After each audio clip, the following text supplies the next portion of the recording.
Who the heck is Pep Talks? I'm not gay, but I fantasize about Marco Rubio. Pep Talks. Pep Talks. Pep Talks. Let's eradicate the Kung Flu. I'm literally coming. Pep Talks. Pep Talks. Who the heck is Pep Talk? They want our women. They want our children. Pep Talk. Sometimes no means yes. Grab them by the pep talk. Grab them by the Marco Rubio. Obama is a racist. Pep Talks. I'm literally coming. I'm Pep literally coming. Pep Talks. We found weapons of mass Pep talks. destruction. My fellow Americans, it has been confirmed today from Pep Talks that we are indeed all high on politics. Yo. Excuse me. Yeah, sorry about that. A little bit late today. Oh, man. Master Liberty, what up, man? You didn't miss anything. Welcome to the start of the show. Ryan, yo, Mitesh, Legend Sean. How you guys doing? Good to see you all. Man, I have a good reason for being late if you were not on the Discord. Today is my late mother's birthday. If you guys are wondering why I had to push the memorial back, it's because my sister had the funniest take on this. She's just like, "Oh, you were high on grief. Like you had no idea like that this was not going to work out logistically." I was just like, "Oh, right." So she's just like, "Yeah, we'll talk about Mother's Day." I'm just like, "Oh, okay, right." But yeah, today is my late mom's birthday, so I spent the day doing things that she would have liked. I planted a little mini garden. That's something that she loved to do. She taught me how to do it. So, hey, thank you for the $5 donation. I appreciate that, and he will definitely appreciate that. He is Mitesh, he's in a good mood.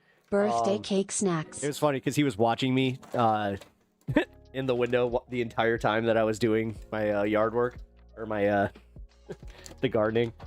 Yeah, man, it was cool. It's been a surreal day though, because happy birthday, rest in peace, Mama Pepper. Thank you, I appreciate that, guys. Yeah, she was big on her birthday. We had a pretty like regular routine where on her birthday I would kind of like play the little game of, all right, so if I don't call her like right away, you know, you gotta get her excited. Okay, now okay. That was weird. You have to have anticipation, because then when my mom got that phone call, she would just be like, "Oh, hi," and it would always be kind of funny because she would do it in this way where she would just be like, "So," and she would just expect me to sing, so I would sing her happy birthday like in a very dry way every year. Yeah, I know. The thing is, my brain does that. Sorry. It wasn't weird. You made it weird. But no, man, it was cool. Like, I was definitely, not the best at it. I could have put more effort into singing, but she always appreciated it. And then she would ask me with that, like clockwork, "Did you send a card?" Which, no, I didn't. I very, very, shot. Yeah, see, exactly. That's where I was just like, yeah, let's not. But it's like Ryan said, I made it weird. Whatever. But no, man. Sorry, guys. I might be a little emotional today because it's been rough. It's been a rough one. Yeah, she was awesome to talk to.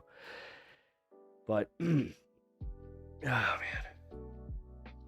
Yeah, dude. So this is what sucks is I realized today that she would have been 73. Yeah, she passed before her 73rd birthday, so I didn't even put that together. Like, I just kind of put the years on her death certificate together, and I was just like, oh, so she was 73, but then for some reason just completely blocked out the fact that we weren't to her birthday yet. So, man. But either way, thank you guys. And thank you, Mitesh, for, you know, the birthday snack, the birthday cake snack.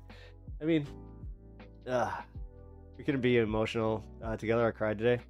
Yeah, I did too. I had a rough day, a really rough day. But you know what? It was one of those things too where I got some like really bad news too. Like I don't know why the world is just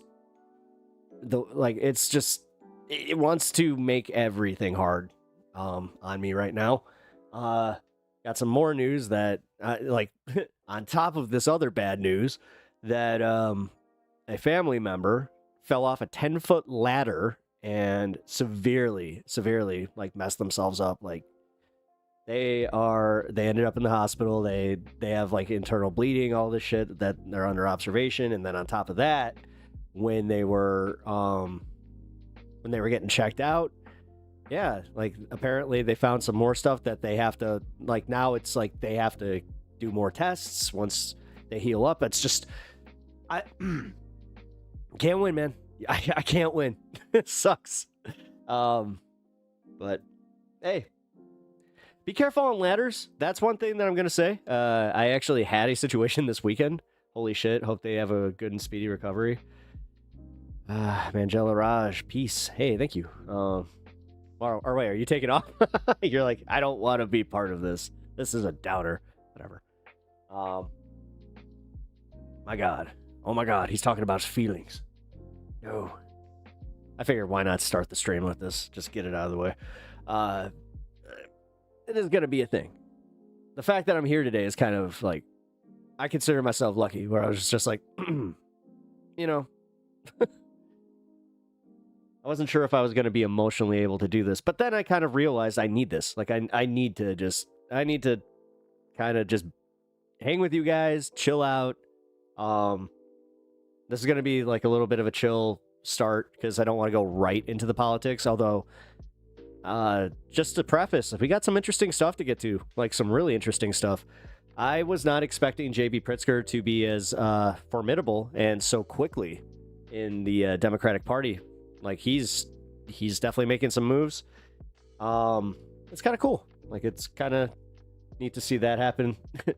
But we also have a few other things to get to. We've got some Bernie news. We got some Trump news, which how can there never... I mean, if there isn't Trump news, honestly, I think that I'd actually be more afraid, where it's just like, it's too quiet. It's kind of, yeah, it's one of those situations where it's like, no. If it's quiet, then that means something bad's happening.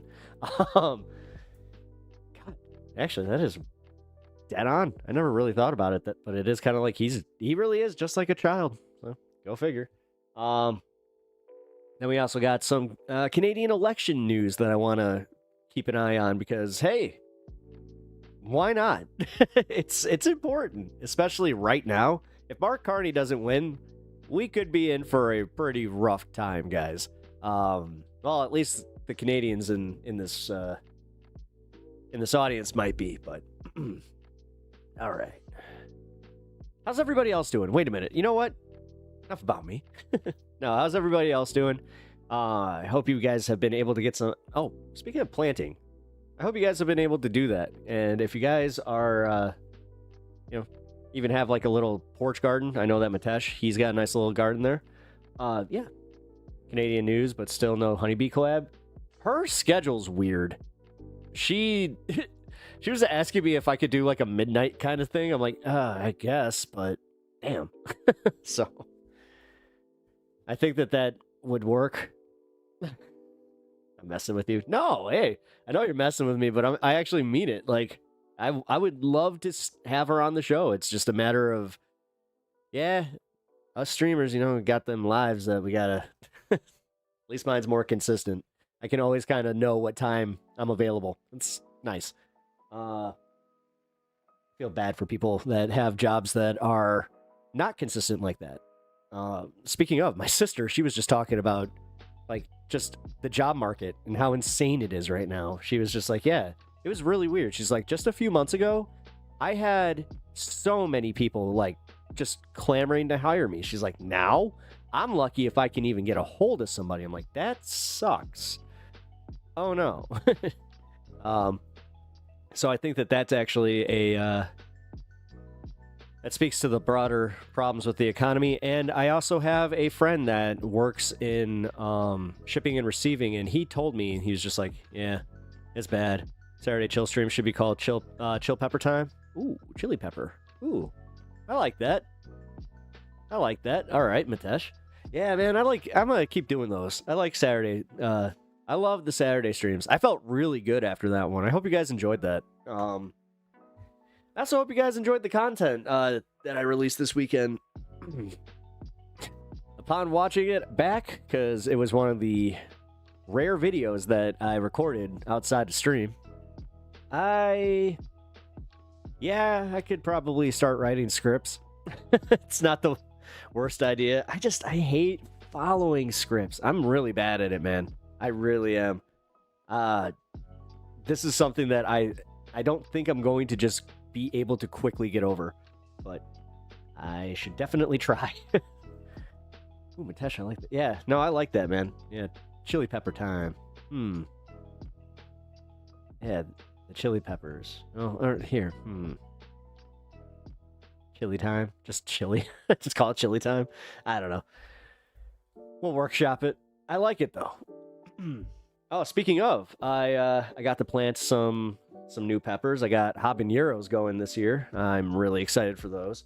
Habaneros. I think I said that right? Then I got some different types of bell, but I got 2 different types of sweet bell pepper. We'll see how those turn out. And then I got a banana. It's like a banana pepper bush. It's kind of interesting. So what is the topic for today? Okay, so first topic, just so you guys can prepare yourselves. Sorry if you're already like, can we like get to the politics? Like this is a little bit too much of the person. Too much streamer. Yeah, we're gonna get to the Canadian politics. Actually, here, let me see. When did the polls close?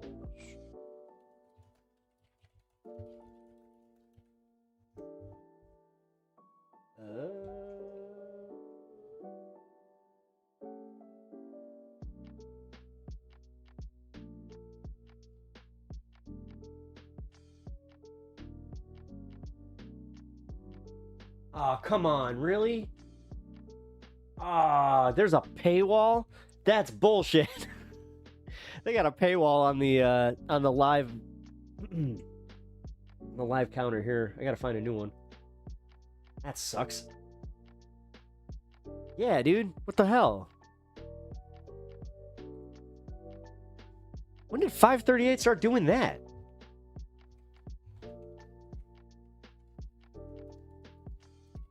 That's insane. Oh, wait, what? No. What is this? Oh no, I just clicked on something I don't. Oh no. I don't know what that is. It's definitely not the election. That was way too much America there.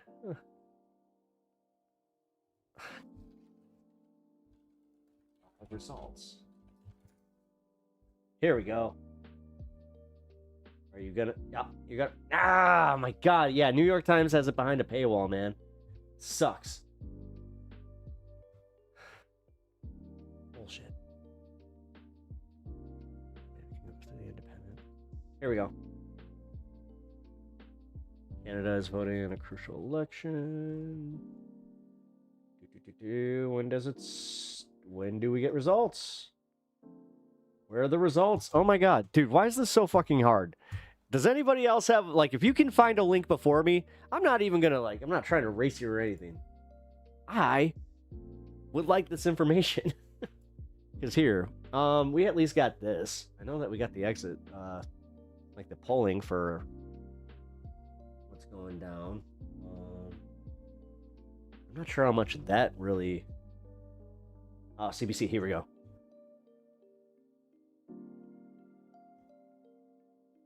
So there are no live results right now.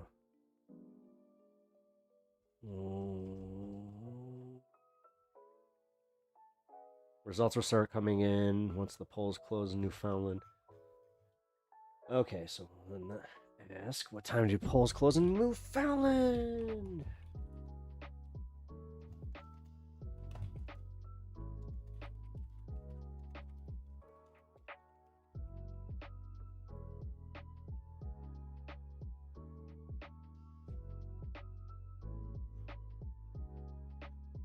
I thought the AI was supposed to be smart. It's like the one thing that it's not giving me the info on. I'm gonna get banned for this, but man, I want to try Sherm so bad. Hey, do it. Why would you get banned? What? You're not gonna get banned for that. I just can't really talk about it too much because of YouTube. All I can say is, yeah. Be responsible. The nice part about it is now that it's more regulated, you can be responsible. It's kind of like the age-old tale of, you know, any type of controlled drug use, where it's just like, oh, you're telling me that the more you, like, you know, make it illegal, and then you also do this thing where it's like, oh, like, people are still going to use it. You're telling me that when we do actually put, like, you know, checks in place, then people are okay. Okay. The only ban-worthy offense here is insulting their hair. Yeah. Yes, do not insult the hair. But no, okay, so Newfoundland's polls close in about 2 hours. Right? Eastern time. Oh, shit. Yeah, so 2 hours. Okay. We'll keep an eye out.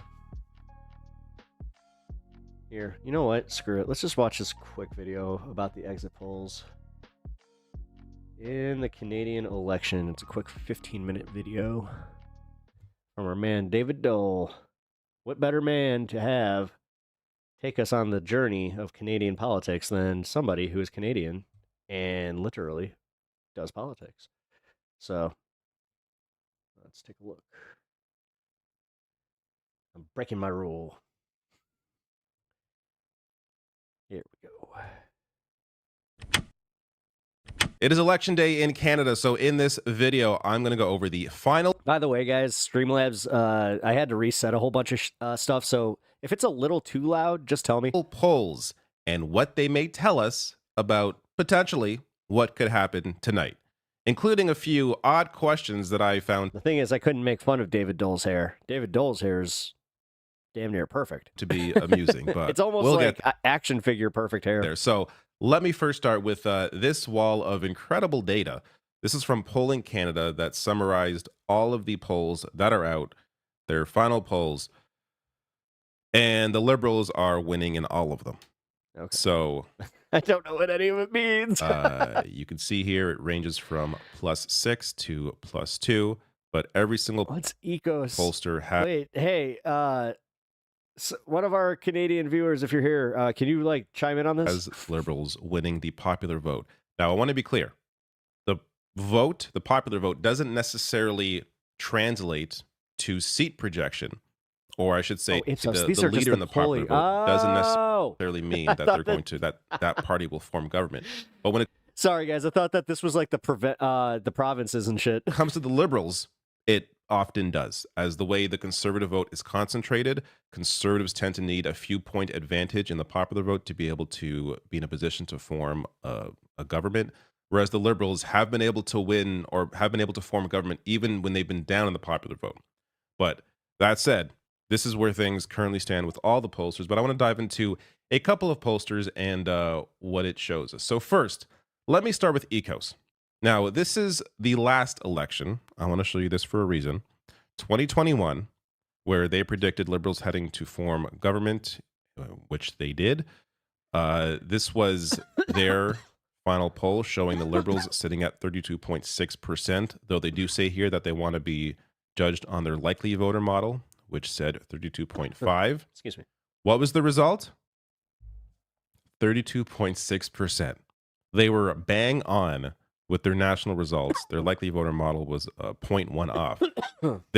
So they were down, or their prediction of the Conservatives was off. But the reason for that is because they overestimated the People's Party of Canada vote, which is the far-right party. They overestimated that. So they were saying, 9.5 here.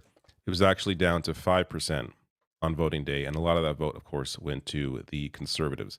So they were off there, but they were bang on when it came to the liberal vote. This time, what are they projecting? Liberal majority. So Really? you see here, liberals, they're projecting them to sit at 43.6% of the vote, with the conservatives at 37.5%. This time, That is so weird that they have them like backwards as far as red and blue. the People's Party of Canada is not really a factor. So the potential That isn't of surprising. that vote collapsing and going to the conservatives isn't there. So I expect I mean, it kind of is when you think about it. Like before Trump's tariffs bullshit, they were like pretty poised to start going towards the Conservative Party. Because look at what is it, Rob Ford? this to be. I expect their conservative projection here to be a little more accurate than Doug last Ford. time. I think it's Doug. Assuming things maintain. Of course, there may be the non-cocaine cowboy. an invisible conservative vote where the people that have never voted before are all going to come out to vote for the conservatives. That, of course, can happen. So, but these are projections. This is the data that we see right now. Things, of course, can change, but this is how things currently look. And this projects out to be Well, yeah. a seat total I mean, he watches enough of this where he's just like, hey, with the American election, I'm taking all this with a grain of salt. of 184 for the Liberals, which is a majority. Majority is 172. So anything above that is just gravy for the Liberals. So comfortably in a majority here. Yeah. And the Conservatives at 133. The NDP vote collapsing completely down to only 6 seats. Bloc Quebec Quad 18 and Green Party at 2 seats. Sure. Now, they also showcase here the vote intention by region, which goes to show how they think the Liberals will be able to form their majority government. And that is largely dependent on Atlantic Canada, Quebec, and Ontario. So all of these going in big numbers for So Alberta is kind of like Texas, I'm the assuming. Liberals is a massive boon for them. And Alberta, not surprising, sitting at big support for the Conservatives there. Now, we look at the demographics. This is also very interesting. The men vote is favoring the Conservatives at 46 to 37 for the Liberals. And the women vote heavily favoring the Liberals, 51 to 31. It is impressive if it wasn't so annoying. Yeah. Yeah, for Trump is pretty effective. the Conservatives there. And by age is also very interesting. This may be a little Dude, you see the microphone too. Oh. for, say, the American viewers here. Here, sorry about But- that. Everybody essentially over the age of 35 is leaning liberal. I didn't even really notice he was in the corner. And 65 plus is heavily favoring the Liberal Party. Whereas under 35 What up, Swaggy? How you doing? is favoring, in a plurality, not a majority, but still plurality, favoring the Conservatives. Now, my guess as to why that is, actually, we'll get to more data from Abacus in a bit here, showcasing the exact reason. But it's affordability. So the affordability crisis, Liberals have been in power for, almost 10 years. You have a situation where millennials and Gen Z have only ever seen, a life where they can't afford anything, they can't afford a home, can't afford to start a family. So having the Liberals in power for the past 10 years and their inability to really live a proper life has, of course, led to the idea that we need change. Now, the Conservatives, in my opinion, would deliver much worse change. Cuts to public services are not going to benefit Gen Z and millennials. That said, I understand. You know what's funny? If Alberta joined the USA, do you know how much that would boost our economy just overall? The desire there Really? for Is it that bad? something different when the current situation has not helped them. Are they like a drag on you? Like, how's that work? But everybody else, especially 65 plus, are very worried about Donald Trump and those threats, and that is largely driving the Liberal vote for those ages. Now, let's get to Abacus. I'll get to what they project in a bit here, but most important factors when deciding the vote. Reducing your cost of living is sitting at 45%. Dealing with Donald Trump and the impact of his decisions sitting at 30%. Really? That's actually way higher than I thought, because I thought housing was going to be number 2. And making housing more affordable at 20%. Actually, I thought housing would be I'll be honest. I thought housing would be a close number 1 with reducing the cost of living. So Makes sense, these though. three have really been, especially these top two, Achieving reconciliation with have been what indigenous is people, 2%. been driving the vote. Come on, man, that can't be real. And if we were in a situation where Trump didn't win the election, I think we would be looking at a clear majority or at worst a clear minority for the Conservative Party. I agree. But because Trump has, because like I'm thinking back to like Canadian polling, even back in December, because they were going nuts over, or what is his name, Polyev? Yeah, Polyev. thrown a wrench into Polyev. the election. Polyev. It's completely changed how people are feeling about where Parlez-vous their vote's français? going to go. So most important factors when deciding to vote by age. So as I was saying, affordability, so reducing your cost of living. This is the biggest factor by far for the 18 to 29-year-olds. But it's also a big issue across the board for everyone. But dealing with Donald Trump is a major issue for those 60 and over, and that has led to largely their support for the Liberal Party. And of course, making housing more affordable, 35%, that's driving their vote for 18 to 29. And I would say Pierre Poilievre and the Conservatives don't have any real plan to address housing. I've been pleasantly surprised by what Mark Carney has been offering on housing, even I would argue better than what the NDP have been running on. So, if you're looking at the actual plans and housing is your issue, I think Mark Carney has a clear advantage there. That said, that's I'm surprised that in America it's not a bigger issue, to be completely honest. where things stand. Impressions now. This also gets interesting. Well, because it is a bigger issue. I should be saying that I'm more surprised at the fact that the media is so effective at burying those stories, because most people are feeling the cost of housing. may address a myth or two. Mark Carney, his impressions continue to remain positive, This is what happens when you let Trump speak for your party in Canada. and they have done so. I've heard throughout that the from a lot of campaign. people. Usually during a campaign, when people get to know you more, see you more often, it's just natural that voters tend to dislike the person more because there's more to scrutinize, more of a focus on, their record, who they are. And because of those sorts of, attack ads, that kind of thing, the narratives that come out, it tends to narrow a bit. Well, yeah, it's also like it's literally the length of the election. The fact that you guys like in Canada do not have just an entire 2 years. Mark Carney's case, I feel like it's longer. Trump's campaign was 3 years long. Been doing pretty well. Man, I really am starting to get my brain jumbled with that Pierre stuff. Poilievre, I don't even remember when he started. and it's been all over the place. Now, the myth that I think is worth busting here is that Pierre Poilievre was, the reason why the Conservatives were doing so well before Mark Carney came in. You look at this, that's simply not the case. Pierre Poilievre was never popular.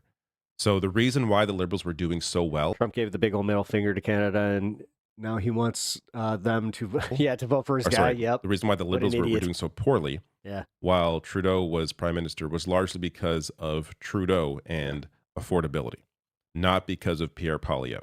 Because once Mark Carney came in, there was just a massive shift. Once people actually began seeing that's Pierre sizable. Poilievre more often, you see a Holy dramatic shit. drop off here. I mean, also look at the fact that it happened just so blatantly right in here. the feelings of It was positivity just one day where it was just like, nope. towards Pierre Poilievre, and that has really just sustained. It's gone up a little bit, but that gap has been there the entire time between negative and positive, compared to Mark Carney, which is the inverse of that. Now, this gets to some of the fun questions that Abacus Data proposed, and I love these. So I would like to see that for Trump, though. First, we start with some normal his approval raise within the last few months. stuff. Finding common ground to solve a dispute. So Mark Carney Just like at the a plus day 12 that it there, just went standing up to a bully. Mark Carney at a plus 8. Of course, that works well with Trump. Helping you manage your household expenses. Mark Carney, plus 6. Sitting beside on a long flight. This is where we start to get weird. What? Mark Carney, That's plus a 6. real question? Which, can you imagine sitting beside Pierre Poilievre on a long flight? Captaining a ship through a rough storm, hosting captaining the a ship best through a rough party, putting storm. out a kitchen fire, All right. putting up Mark a Carney, shelf. plus 5. Hosting the best party. Not really sure why that's important, but Mark Carney, plus 1. This is putting out a weird. kitchen fire. Pierre Poilievre, plus 2. I would love to know the reasoning behind some of these choices. I like that the don't know Is this just like is this a Canadian thing? was Is this kind it? of growing. Like, this is why we perceive you guys as being so like cheerful and just and nice, is because you legitimately do think like, oh, I actually wonder, do you think that he would stand up to a bully? Oh, also, do you think that he'd be a joy to sit next to on a long flight? Or do you think he would be yapping your little ear off, huh? Oh, how about if he hosting the best party? Here, as people are like, what kind As long as he's got the hockey game on, you know we're all good. of question is this? They're Putting not out a kitchen fire. That's a weird one. even really responding. Putting up a shelf. All right. Putting up a shelf. Pierre Poilievre. Can we all just admit 6. that that's harder than I it don't. should be? I can't imagine why. I attribute this completely due to his makeover over the past 2 years. You look at Pierre Poilievre, 5 years ago, 3 years ago. The guy I vote for better be able to put up a shelf. He looks very different. Could you imagine Donald Trump? Hold on. I got to get the level. We got to make sure that it's perfectly okay. Otherwise, we're going to have hole after hole. How he looks now. And there's been an intention to make Pierre Poilievre look more relatable, look more working class compared to who he was before. And that has apparently worked on some people. My answer to this would be, I don't know, because who knows? Also, who cares? But some funny questions there. Impressions of Donald Trump. I think this is important to note for this election. Yeah. Negatives have just continued to increase and really have stabilized over the past month Does anybody have a 3-inch drywall anchor? I'm all out of or anchors. so, as there You has got to have the anchor in there. Otherwise, it's just got to come right out. been less about Trump. Though, as I went to All the portraits in the White House, I hung them myself. record this video, there's a new Truth Social from Trump talking about Canada. I will see if I can fit that into a different video. But Following the NHL playoffs, any good series worth watching? it has sustained the hatred of him. That's 77%. I don't know I mean, the LA Kings one is who good. these weird Canadians are. It's 11% that like Donald Trump, but there you are. Who's in? And here is their projection. Final popular vote estimate. They're saying 41% for the Liberals, 39% for the Conservatives, and NDP sitting at 10. Toronto. Ooh. All right. Toronto. Ooh, 5 gifted memberships. Thank you. Oh, I just went into a full Canadian accent there. Thank you for the 5 gifted memberships. Let's awesome, dude. To Hey, look at the that. aggregate. This is CBC's Callie poll got one. tracker. Sweet. Brings in all the polls and to Tragic create mammal? averages. Fuck yeah. This is their final result. Mark Carney and the Liberals are sitting at Ooh, Vegas, Minnesota. That's a good one. 42.8% of the vote. Conservatives and Pierre Poilievre sitting at 39.2% of the Washington, Montreal. I have been watching a little bit of that one. That one is all like, it's one of the most chippy ones. And for some reason, the refs are just like, nah, we'll allow it. vote. This projects to a likely Liberal majority, having them hover around 189 seats. Worst case scenario for them is a minority. One more. Best case scenario for the Conservatives is a minority, but they're hovering around 125. Oh, shit, dude. Thank you. And they're You split writing it here up, man. Thank you. 70% probability of Liberals winning a majority, 19% probability of the Liberals winning the most seats but not a majority, 10% probability of Conservatives winning the most seats but not a majority. Thank you for the 5 gifted memberships and subscriptions. 1% Man. Thank you. Winning a majority. Wow, So man. their breakdown by province as well, very similar to what we saw from ECOS, with Ontario and Quebec and Atlantic Canada really doing the brunt of the work here for the Liberal Party. And you see Damn it, Alberta. over time how it's changed.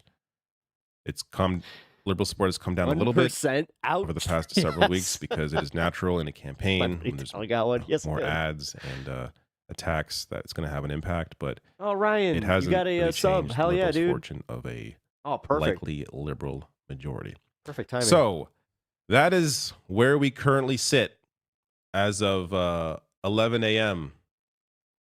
Will things shift dramatically over the We'll next see. few hours Here, as I'm people gonna go keep- out to I mean, vote? I'm keeping the map up for as long. We're going to have to see. This is the I'm not sure. Did I do a video on this? I think I mentioned it in a recent video. But the highest turnout, record high turnout for a Canadian election, or I should say record high early vote turnout for a Canadian election, I think it's 7.8 million, 7.2 million Canadians have already voted, which is a 25% increase from the last election. So people are eager to come out and vote in this election. Yeah. I can't wait to see the final totals on that. What percentage of Canadians came out to vote? I expect it to be a high. Conservatives in Canada can just line up, so each voter can just kick them in the nuts. Percentage, largely again due to the situation that Canada currently is in with the threats from. Well, congrats! You were gifted a membership, a channel membership. You receive a pep talk. Have access to all the special perks and Donald Trump and the urgency that people feel with this election. So, what are your thoughts on what the data currently is showing, and what do you expect to happen in this election? Let me know in the comments below. Yep. Actually, speaking to that, there is a bunch of stuff that's going to be finally on Twitch because I did the smart thing, got another creator who knows way more about the platform than I do, and she had some really good ideas. I already put together a bunch of like PDFs, I think whatever the ones that are especially like cut for it. I did some hand drawn stuff for my emotes, so that was a little annoying though. I had to draw a lot larger than I'm used to, so hope you guys will enjoy all that stuff. And then I also released a members only video this weekend. Hope you guys enjoyed that. And yeah, check it out. It's what would Jesus do in this Trump land that we live in? Because yeah, man, I kind of like started having these flashbacks to wearing my WWJD bracelet, and what caused that was seeing the one in the wild. I was like, those are back? Like, okay, I knew like 90s stuff was back in style, but I didn't know like that back in style. Like, I didn't know that we were just bringing the 90s back. That was a little jarring. Here to drop my like and say hello to YouTube chat. Hell yeah, Ryan, you know what's up. If you have not already and are enjoying the content, please subscribe to the channel and leave a like. It's free, and it really, really helps me out as a smaller creator. Also, welcome, guys. Yeah, welcome, everybody. I really appreciate you guys stopping by and checking out the channel. We are 420 friendly here, but we also... We do the news. I was about to say we do the ground news because we do. I use ground news pretty much exclusively to get all of my stories prepared. So, cargo pants, yes. I saw cargo shorts were like right in the front of one of the stores I was in. I was like, no. Back. Yeah, I don't understand it.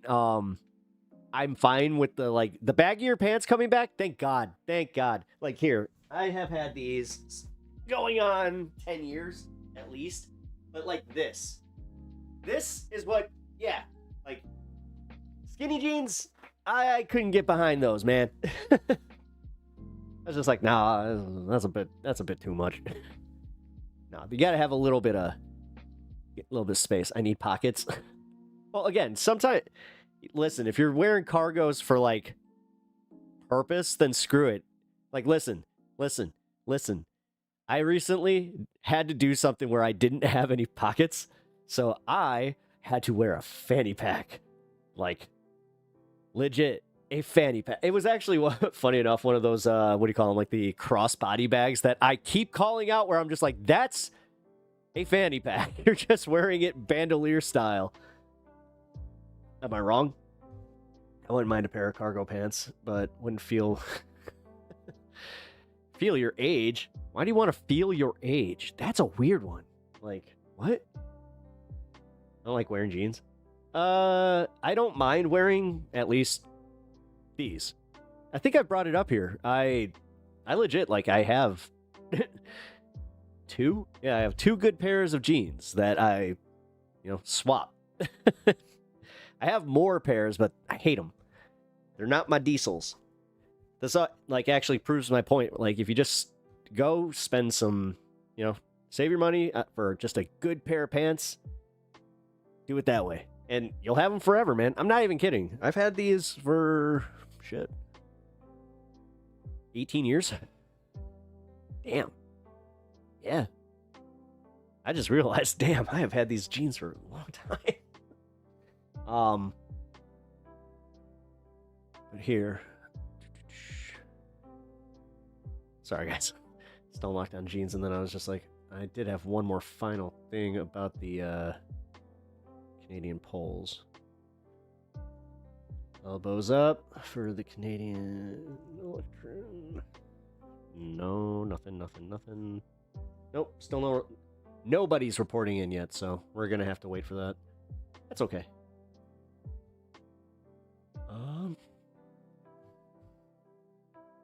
Well, let's take a look at what everybody... Fucking hell. I do many things not my age, but clothing is a line I find hard to cross. I mean, dude, you're talking to somebody that hasn't really changed his style since high school. So, that was one of those things. If I'm ever in, like, you know, if somebody's just like, oh, look, you're trendy, it's just like, that was completely by accident. I remember when that happened with skater shoes, like the boats. Those started, like, making a comeback. I've had mine forever. I've treated them well, and I never want... You know, if you treat things well, you don't have to replace them, so... I don't know why I'm being the old man in the room where it's just like, treat your things well. But also in this economy, yeah, you know, quality. Here we go. I'm from the 90s and never stopped dressing like it. Same. Literally same. I mean, these came into style a little bit later, but I've never stopped wearing these either, so... Although, I had it kind of thrown in my face where they're just like, yeah, those are dad bracelets. I was just like, oh. Americans are increasingly turning against the president on the central issue that got him reelected. You guessed it. It's a little ridiculous here because people talk about how different they look in civvies. Meanwhile, I look the same. It's the economy. And this just as he's about to mark 100 days back in the White House. God, that's weird. That's almost like when I, because I went to a private school, we kind of had like not just a dress code, we kind of had like the uniform thing. And yeah, I kind of had the same thing where somebody would catch me outside of school and they'd just be like, whoa, you dress way different than I thought you would. Let's get straight to our CNN political director and Washington bureau chief, David Chalian. David, nice to see you. The president's approval has sunk to a historic low this one? Here, and now we're getting really... One of my best friend's moms made this for me. More I wish you could detailed see data like about the all the economy. It doesn't detail on look it. good. It's really Yeah, cool. which is, as you stated, and no, issue She number literally forged it like a blacksmith. She had an anvil and everything. one, and clearly what delivered him back to the Oval Office. And we asked people in our poll, these are brand new exclusive numbers from SSRS. 28% of Americans in this poll rate the current economic conditions in the country as good, 71% as poor. So you're like military casual in the way you dress? Take a look here when we asked, have Trump's policies affected U.S. economic conditions? How have they affected it? 59%, nearly 6 in 10 Americans say they've worsened conditions. Only 27% say they have improved conditions. How does that compare over time? Look here. Back in March, it was 51% who said his policies worsened conditions. That's up 8 points just since March. Clearly, the tariff announcement, the chaos around that is having a negative impression with voters. It's going to get way worse because I'm not sure why. Okay. I'm going to speculate why.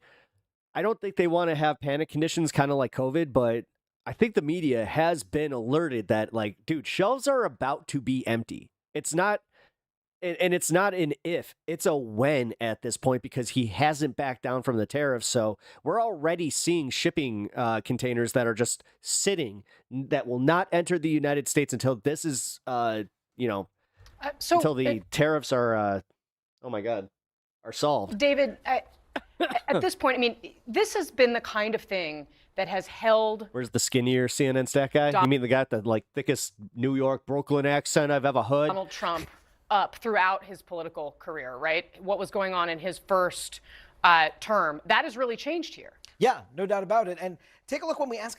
You know, it's all about how you feel about your personal financial situation that politicians sort of respond to and look at. So feelings on personal financial situation. I was going to say the dude's gained weight. It's a little more evenly split here. It's been a rough election season, guys. 47% satisfied, 52% dissatisfied. We also asked, that question over time. And take a look here, Casey. That 47% now, though, that has gone in the wrong direction from where it was in March. In March, it was 50% who said that they were satisfied with their personal financial situation. How have Trump's policies affected local cost of living? 6 in 10 Americans say he was too high for CNN. Has increased local cost of living. He said he would lower prices. I'm pretty sure that they just need to give those people like a vacation at this point. Have you not seen all their faces? I've made this joke multiple times, but for real, when you watch CNN right now, it looks like they have a firing squad behind the cameras just waiting for them. On day one. And then if you look here we asked sort of, what is your family's top economic problem? Inflation at 28%, food costs at 16%. It's almost like cost of, like, everything is still so damn high. I mean, dude, gas prices just skyrocketed. Stuff that he promised on day one would change after he... But I was going to make the gas prices a lot lower, but you know what? I said that we got to just brace for it. I didn't say for how long. I just said you got to hold on. Hold on for one more day. Was elected. That's a troubling... I know that there's pain. Sign that's still hold on for one more day. The top break free from the chains. Concern for people about their family's economic. I know that there's pain. Hold on for one more day. Yeah. Break free from the chains. Absolutely. So, I mean, one of the things that, of course, Joe Biden learned the hard way is that the economy can actually be okay. But someday somebody's going to come around, turn around, and make you cry. People feel about the economy is actually what matters at the end of the day. Too bad, baby. How are people feeling about the Trump economy? Not great. In fact, the plurality, 37%, are downright afraid. 29% pessimistic. Add that up, that's 66%. 2/3 of Americans say they are either pessimistic or afraid. And then their predictive sense. I like how they had to break down. And some of them are pessimistic. Some of them straight up said they were afraid. Is a recession likely in the next year? 7 in 10 Americans in our poll say yes. That's really, that previous slide too, 4% of people say that they are enthusiastic about the economy. That's it. I mean, who's that 4%? Oh my! Actually, I don't know why I'm asking. I've been on Facebook recently. I can actually guess on this one. That's like basically they all zero. Have that's pictures really of Trump going like this. Remarkable. So we also, I think, looked at tariffs and exactly how people are feeling about that, because that, of course, seems to be the thing that, you know, that rollout did not go the way the White House would have liked. But it is also the big economic bet that Donald Trump is making from a policy perspective. And that is what's concerning here. 28% called the tariffs good policy. 55% called it bad policy. Does Trump have a clear strategy on tariffs, Casey? 1% and the rest are Delulu. 58%, nearly 6 in 10 say no. He does not have a clear strategy. Only 42% says that he does. But all the polls are fake. Listen, I told you, everybody hates me and nobody likes me. I'm just going to go eat somewhere. Just wait a minute. Have a clear strategy. How will Trump's tariff policies affect the U.S. economy? This, I think, is really interesting. 4% of the grifters. Oh, like Benny Johnson? 72% say in the short term it's going to hurt. 53% say that in the long term it's going to hurt. That shows a little bit the success of the Trump messaging. Short-term pain for long-term gain. That is resonating for some people, but yet still a majority of Americans say that the tariffs will hurt, Casey. All right, David Chalian. Yeah, but the thing is, now they have this idea of, I'm doing this for Daddy Trump, and he's like, thank you. You know what? I don't know what I'd do without you. Yeah, I do. I'd just make fun of you and just take your money. For us, thank you very much for bringing us those brand new numbers here at the top of 4. We really appreciate it. And our panel joins us now, CNN political commentator, Republican strategist, Kristen. Oh my God, she actually has like, she must be new to CNN because she actually she has the ability to full on smile. Soltis Anderson, the host of the Chuck Toddcast, Chuck Todd, CNN political commentator Ashley Allison, and CNN political commentator Scott Jennings. Welcome to all of you. Thank you so much for being here. Chuck Todd, this picture is not pretty for the president. I guess it makes sense that he's railing against all of the polls on his Truth Social platform. He's basically sit there singing Mathura, trying to discredit it. But I mean, this is some proof. Just hoping. You know, we're getting this data about what we've seen in the last month. We don't have the She has a glow. Chuck Todd is really not alive. Big economic numbers yet, GDP, the jobs, et cetera. What do you make of all this? Well, it's remarkable because it's in his first 100 days. How quickly this has now gone backwards for him on the economy. And I think part of the problem is Oh, just give up on the hair, bro. No. No, you have a little bowl cut. Won swing no. voters because of the economy. Oh, no, they gave him the Great Clips. So in That's like the Great Clips special. some ways, he's going to be, this is how he's going to get graded by the public, particularly those. Finally grew. Oh, he also did. Not did. the hard partisans. Like, yeah, the hard partisans are going to grade him in different ways. But on the soft partisans, and that's what you're seeing, the real what I movement would've here. It's on gone with. independents and the soft partisans. And they're very economically sensitive. And I go back, look, this tariff, what he did with the tariff announcement is he took ownership of this economy arguably before he had to. You know, I'm old enough to remember when That's kind of funny. Barack Obama was blaming And even Jennings is like, he did do that. George W. Bush for the economy for 2 years, and he kind of got away with it. George W. Bush was able to sort of say, hey, you know, I inherited a recession from Bill Clinton type of thing. You kind of want to own, and he instead, the tariff announcement, and that's why I've described it kind of like what Afghanistan did to Biden. That was his best subject as far as voters were concerned. And you messed up that, and this is what Trump, this is his best subject, and you messed up this. This is why I think it's been so catastrophic to him politically. Yeah. Kristen, you're our pollster at the table. What are you taking in as most significant from this new data? Well, if you look at under the hood, Donald Trump's own voters and Republicans still seem to like what he's doing. But if you are trying to figure out how do I sift through all these numbers, I always find it instructive. Do independents look more like Republicans or like Democrats under the hood?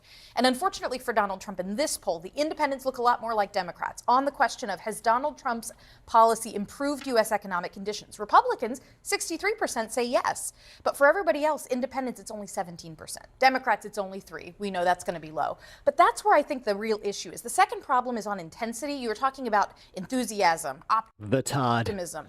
Do you think it's the Todd? You look at Republicans, only 7% of Republicans say they're enthusiastic about what Trump's doing on the economy. They're looking to their Just buzz it, be bad. I mean, who they yeah, voted for literally. and say, I'm going to need you Get a face tattoo. to tell me a little bit more about where this is going. Well, they're still looking. I mean, we've had an Whoa. organ transplant cameraman was just like, Republican Party. The new organ is tariffs. This has not been part of the body Republican. And so Republicans, I think, are still. How are you taking it? How is it? I mean, we'll see because I think what's on deck here and what will help reverse this trend in the polling, trade deals, announcements are good, peace deals, less chaos is good, tax deals, lower taxes is good, budget deals, looking like the Republicans are a competent governing party. So it's time for let's make a deal. And that will, I think, help people see the future. See the trajectory changing from something that they're nervous about to something where they can see. And we had a question about, does he have a clear plan? That would tell you, yes, they have a clear plan because it looks like they're announcing deal after deal after deal. That's what they have to do next. That's what will reverse it. If these numbers were anything different, I would be worried about the American people. We have been on this stage multiple days. Oh my gosh, my 401k this day, the stock market. Who's winning? Of course, people are not see. going to like what Donald Trump is doing right now. To Chuck's point, yes, this was his Still, blue polls still are open. chip issue, right? That he's supposed to be the Nothing economy guy, reporting and in. people are scared to death. They can't afford things. Their 401ks are going down. They don't know what the plan is. Tell me a little bit more, but instead it's just, oh, polls don't matter. I would be surprised if the numbers were any better. Let's put it this way. I might be trying some Nutrafol here. First week, I heard a lot. Oh, it's just his first week. Dude, that's weird question. Does anybody have an experience with Nutrafol, good or bad? Oh, now we're on the Please eve of let me 100 know. days. If this administration does not change course, maybe not on the policy. I think the policy is bad, and many economists think it's bad too. But if they do not start explaining to the American people how to get on the other side of this nervousness and anxiety, I bet you those frontliner Republicans will start to distance themselves from Donald Trump too, because these are not numbers that you can win in a midterm. I just don't think Republicans running are going to be able to do that. I mean, Trump is such a dominant force in the party. And the fun part is, for everyone that was just like, look at the Democrats' poll numbers, they're so bad, now they don't want to bring that up anymore because they're like, oh, and in politics, we made but that's it, why Trump they have a took job to do. They have to cut taxes. They have to make the tax cuts permanent. This reconciliation process is going to give every scream it to the moon that Epstein's victim was killed by U.S. agents allegedly. Republican a chance to vote for several things that you can take home and say, we're doing our part. We're knocking taxes down. We're unleashing American energy. we're doing our part up on the Hill to help the president be successful. Because I just don't think divorcing yourself from the president is a possibility. You're 100% right on that, but this is where I think there was some political incompetence here, meaning they should have started with tax cuts and done tariffs down the road. If you're supposed to release the spirit animals of this economy, then don't get in the way. They could have started. Legend of Sean. I can't hear Republican and under the hood without thinking of, Start with the goodies. They could have started with the tax cut. Frankly, been a lot easier to get Congress going. And then, now I know they want to use the tariffs to kind of help come up with the math to pay for it. But I think in hindsight, this tax cut is now going to get harder to get through Congress. Would have been easier if this is the first. I think the reason why I have always not liked you. The fact that you always play this game where you're just like, yeah, let's talk about how we can make things easier on the Republicans, and then on the same, like literally in the same, like, or next sentence you will go, but these Democrats, man, they really just don't know what they're doing. Why he and then you have Fox News and like their crowd just going, Chuck Todd, what a lib. He went so fast. It's so weird. Is Johnson going to be able to keep his conference together? I mean, yes. Magic Mike has pulled so many rabbits out of so many hats. Well, Speaker Trump helps. I have. Don't forget the speaker. Don't forget the other Speaker of the House. Look, time and again, you've asked this question 100 times on TV, and every time, what does Mike Johnson do? He and Trump find a way. They're going to find a way. Well, Trump finds a way. They have to find a way. They have to. There's no other option. Mike Johnson. Look, no, a failure is not an option. You're right. It's sort of like it's all too big to fail because the margins are so small. Ooh. Yeah, not a big fan of that Jennings fella. I just think that Donald Trump's gonna come out. He's gonna pull out, and he's gonna surprise us all. It's all we all just gotta hold on. You heard him. He said to hold on for one more day. If you guys didn't get that joke, that was totally Ace of Base, and I'm disappointed that nobody actually said it. Damn, what the hell? So, what is Trump-Prasic Park now? Trump finds a way. They'll find a way. They always wait. It was Dr. Ian Malcolm's chaos theory. Here, let's go to the Majority Report, going through the J.B. Pritzker news, which, man, I got some opinions on this one. As a Illinoisan and a Chicagoan, I definitely have some opinions on this one because I voted for him twice. And I can say that, I'm pretty happy with the job that he's done here in my state. There are a few things that have kind of sucked that... Like he vetoed a bill that would have capped our, it was like a transportation tax where they add a bunch of taxes municipally. Is that the word? But each municipality adds its own, like they calculate their own taxes. And I hated the fact that he did that because I kind of saw, like, I saw where that was going. I don't know why every Republican or even Democrat in my area didn't see where that was going, because they were both kind of just like, this is really gonna help. It's like, it's not. And now, sure as shit, every single one of them is just like, we need to repeal that tax. God, that was like the number one issue at the polls, like just this last election in April here. All right, here we go.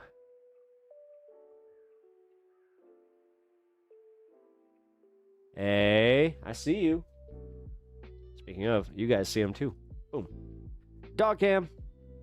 By the way, guys, before I start this next segment, I appreciate you all checking in and checking out the show. If you haven't already liked the stream, please do. It really helps me out. As a small streamer, I can really use that boost. Also, subscribe to the channel if you're enjoying the content. I really hope you guys go check out the rest of my videos. I got some non-VOD videos, and then I got all my live streams in the live section there. So, yeah, definitely check it out. All right, let's watch this. I mean, this is like the fugitive slave laws. Like, you have to, this is just ridiculous. Okay. Good for this other judge. We need to support people who do that. Nope, still nothing reporting in. And I'm going to check every 10 minutes. A little bit of a time crunch. Should we do, let's do Pritzker. Okay, cool. And then we'll do 15, I think. Oh. Okay, this is last night. I think last night in New Hampshire.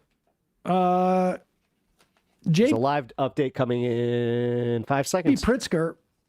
I think when we've talked about who. Fritz better go full. The thing is, I actually do have a little bit of experience with this because he already did. He's one of the first billionaires in America, and I don't know why more people aren't talking about this, especially from Illinois, where he proposed a bill that was going to tax any billionaire in Illinois and anybody that made over a certain cap. I think it was over $200 million that they would have to pay a significant increase. I think it was somewhere in the vein of like 50 something percent. Like it was up there. And he was the one proposing this. So when people say full class trader, I think that qualifies.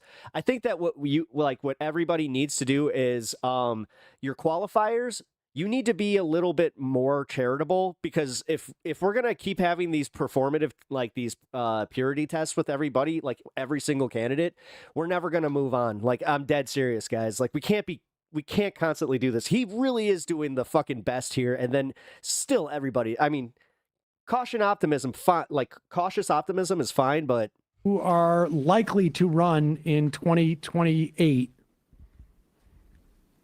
We've said Pritzker's name, maybe Whitmer, maybe Walz, Tim Walz. Pete Buttigieg, Gavin Newsom. His opinion? No. What are you talking about? He helped the unions here. See? Maybe AOC for president. Maybe there are certain unions that he'll fight against because they're like, let's be real. Look up Skokie Teamsters and then tell me why he wouldn't be a little apprehensive. Maybe for Senate? Who knows? I think Andy Bashir. Trust me, man. There's a history of that one. We could be hearing from. Chris Murphy wants to run in Connecticut. Those are the ones that I think are pretty clear that we're going to enter the race. Here's Pritzker staking out his turn. Like, Murphy is staked out. He's like, I'm a populist. And it's sort of narrow, his economic populism. Yeah. Walz is running very much like he was before he was picked as VP. We'll see. But here is Pritzker, and gassing me out of my this studio. is impressive. Now, to be clear, Pritzker is a billionaire. But that doesn't mean necessarily that he will be leading in billionaires' interests. I give you FDR. Now, I'm not saying that he is FDR. I'm saying that there are dynamics happen. Sometimes you get a class trader. I mean, and he's the as I said, guys, like, and I mean this, like, he's the closest thing to it. But the Illinois legislation did not vote for it. And only 20. They overwhelmingly voted against it. 2025. Trump is we don't have to actively make any decisions now. Trying to recreate the McKinley Gilded Age era. Like, if we want some historical parallels, it's not too far that we have to reach. FDR actually ran on balancing the budget. It wasn't because capitalism had no juice left that he had to go toward the social democratic side of things. And he was pushed to the left in a way that Pritzker potentially could be. The question is, who has the ability to be pushed to the left? Who is signaling that they're open to that? Right. Pritzker right here seems to be headed towards that lane. But here he is, and there's another part. Yeah, so real quick here. No matter how much money a person makes in Illinois residents all pay the same income tax rate. A pair of new proposals would have changed that, and by taking aim at bank accounts from high earners. That I think is even more. He called it the fair tax. More important than this clip, but go ahead. Never before in my life have I called for mass protests, for mobilization, for disruption, but I am now. Oh, isn't that cute? Somebody just read a history book and they didn't also take into account what happened in the 1960s with the Civil Rights Movement. Weird how you always forget that.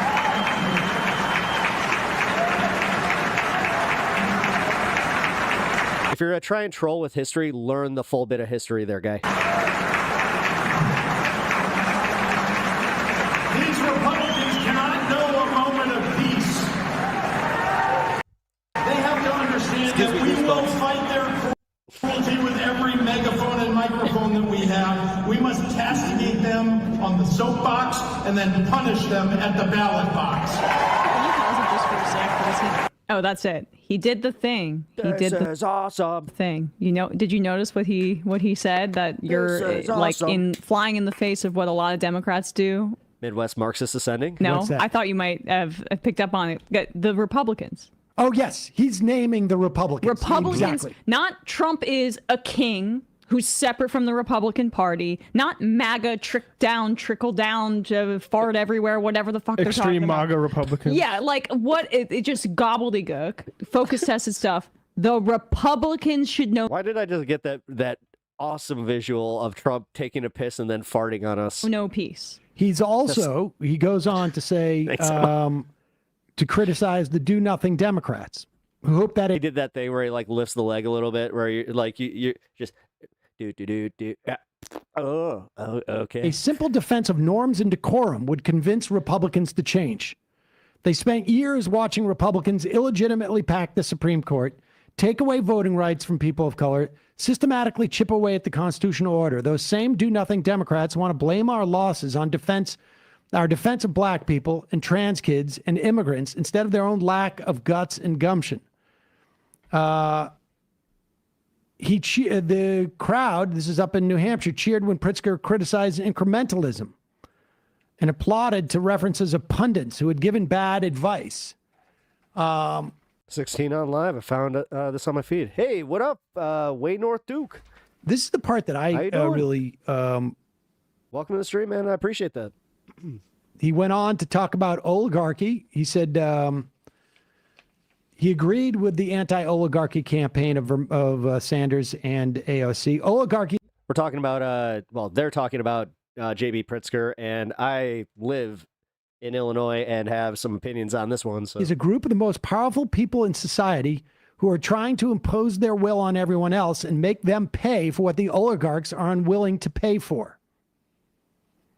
He's going to have to establish. I mean, if he's going to stake his flag on being anti-oligarchy, he's going to have to do a lot of convincing. He doesn't really need to, though, because, like, again, the thing is, when you see how much of his fortune specifically, he's just given back to the state.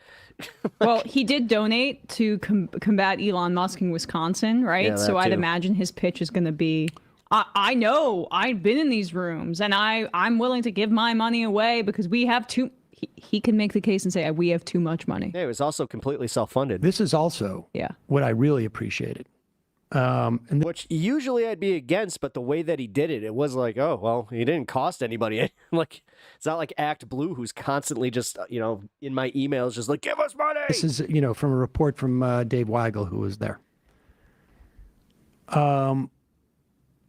Just realized we have a gifted membership open. So if you guys would like a gifted membership to the channel, just make sure that you have the ability to accept those. You can do that through hitting the Super Thanks button, going to the options, and turning on your ability to accept memberships. They have 800 different ways of defining a sanctuary state or sanctuary city. Kick-ass membership or members-only video this weekend. Pritzker told Semaphore, every violent criminal who's undocumented, a violent criminal who's convicted needs to be removed from state and country. And I think every Democrat should be saying that from the rafters. What we also want is a comprehensive immigration reform. He said it was wrong for the administration to go after universities over political causes in the guise of fighting anti-Semitism. On stage, he said, stop tearing down the Constitution in the name of my ancestors. Wow. I didn't know that Pritzker was Jewish. And so Pritzker's basically saying, like, I'm not going to play footsie. Yeah. Now, this guy self-funded his campaign for governor to the tune of several $100 million. He also did make sure that, like, Palestinian protesters were protected in downtown Chicago and that they weren't going to essentially get, like, bullied out of the square. Wow. If you are going to self-fund because you are making enemies of the people who are selling off support for immigrants or trans people or marginalized people or using anti-Semitism as a cudgel. Yeah, and he's cutting that off, which is surprising. That's how I'd like you to self-fund. Let's put it that way. I mean, but this is like, you need to see more from this guy. He's going to have to prove yes, his anti-oligarchic bona fides, and he's got a lot to prove. Yeah, no, he's not super pro-Israel. But because he came up. No, he's kind of like Sam in that regard. Just because somebody's Jewish, like that needs to stop. Like immediately, because that is going to lead you down the path of anti-Semitism if you start just blanketly just going Jewish. Up in Illinois, and I don't know how connected he is to the Obama machine, but they were very. Yeah, he was pretty connected to that. He was also like during the Blagojevich thing, very invested in the idea. Although he did step back and he was just like, "I'm gonna let the courts deal with that one." Of Democrats that could self-fund. I'm sure you've talked about this before, Sam, back in the day during the Obama years. But that usually led to more conservative Democrats. So Pritzker might be the one guy that can self-fund, but who wants to. Well, the thing is, if he was going to be a conservative Democrat, he would have been way before this. Move the country in a more. He's actually been pretty consistent in his like farther left policies. He legalized marijuana here, and he did it in a way that was insane. Progressive direction. I mean, to be determined. Join a gold can of Diet Coke. Oh, you know what, bro? Thank you. You know what? I'm glad you told me that. Thank you. My mom. Cheers her if you can. I appreciate that. Forbes has him. She would love it. As about the 900th or so richest person in America. It's almost astounding to me that there's not, like, this is why billionaires can exist. He's almost the exception that proves the rule. How is there only one person that sees what's going on in this country, has a war chest like that, and decides, I'm going to get it on the right side of it? Sorry, guys. It's my mom's birthday. She just recently passed away. Thanks. Yeah. Lavender allergy. Pritzker just spiked a union-backed safety bill for warehouse workers with a veto. I mean, this is... That's good to know. There's going to be a reckoning, but just, get a sense, we are now 3 years out, of what lanes people are staking. It also gives you a sense of like, how committed are they to that lane? Because 3 years is long enough time where people can sort of shift and drift. But he has the attitude of a guy who can self-fund. Look at the dates and cut both. Trust me, man. No, he's been pretty public about like what happened after October 7th, and then he separated himself from a lot of like the Israeli coalitions. Both ways. Yeah. Very much so. Living in Roman times again, basically. Like, who are these war leaders with a giant war chest that they got from some conquest that they can... God, how I wish we could have voter-funded elections. Lex Thompson, what up, dude? Towards politics now. Exactly. Yeah. Yeah. Are you gaslighting about we should hold off 50. I'm not gaslighting. I'm just telling you what happened. You got 3 minutes. Oh, should we do the... can we do this Passant one? You can do it quick. Yeah, let's do this. Trump people are panicking about tariffs. They're already sending out their agriculture secretary to say to assure farmers, we will give you a bailout if what it looks like is going to happen happens. They're already saying that Trump may be backing off of softening on tariffs because but he has to do that soon. Like, not just soon. He has to do that like in the next 2 days. Otherwise, we will see empty shelves, and that's going to be so bad for him. They're starting to see the implications. They're going to have to come up with an answer. There's going to be within 2 weeks. Yes, I understand that. You want to talk about gaslighting? What you're doing right here? Oh, he separated, but he was originally pro-Israel on the board of AIPAC. Yes, but he separated. Somebody in the IM and says then he shifted his opinion, and not only his opinion but his tone on everything that was going on with the Palestinian. Like, again, he came out in support of the Palestinian protests in Chicago. We should get somebody on for these who does port reporting, because they're already starting to see, assuring us that we didn't have to worry, which was kind of nice. Less. I mean, I didn't go. Imports coming into the country, and they're starting to panic because they don't have a plan in which to deal. But by the way, just an aside, we've had like pro Palestinian protests in Chicago, like for a long time, because we have a pretty large Palestinian community. With this, I don't even know if there was ever a plan. I don't know what they thought was going to happen. That China was just going to, that all these manufacturers was going to like raise their prices 125%, and everybody be fine. Here's Basant on Fox and Friends this morning out in front of the White House. Incidentally, the reason why they're out in front of the White House is because the White House is terrified that they're losing their people on immigration. And so they've got to. Good to see you, man. Had a loss in my family also, so I've been taking a break. I'm glad to see you back to doing good work. Thank you, man. All of these posters on the lawn of the White House. I appreciate that. Basically, almost like this is their version of like a public lynching, where they put up pictures of brown people that they've arrested. I'll be right back. Maybe they'll call me one day. The WTO says trade could dip 80% between the U.S. and China if something doesn't happen quickly. Do you see it that way? Well, look, that's why I believe it's unsustainable, because they sell to us 5 times more than we sell to them, and we are a crucial part of their business model. So selling cheap, subsidized goods into the U.S. is crucial for the Chinese economy. I believe we're already seeing a slowdown there. The government's trying to take measures counter-cyclical to help the economy.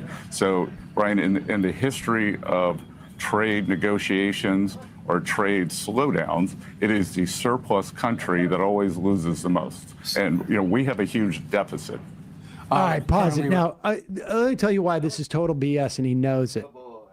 First off, there's a slowdown likely to happen here. I think we get our GDP report at the beginning of the week. But we no longer live in a bilateral world.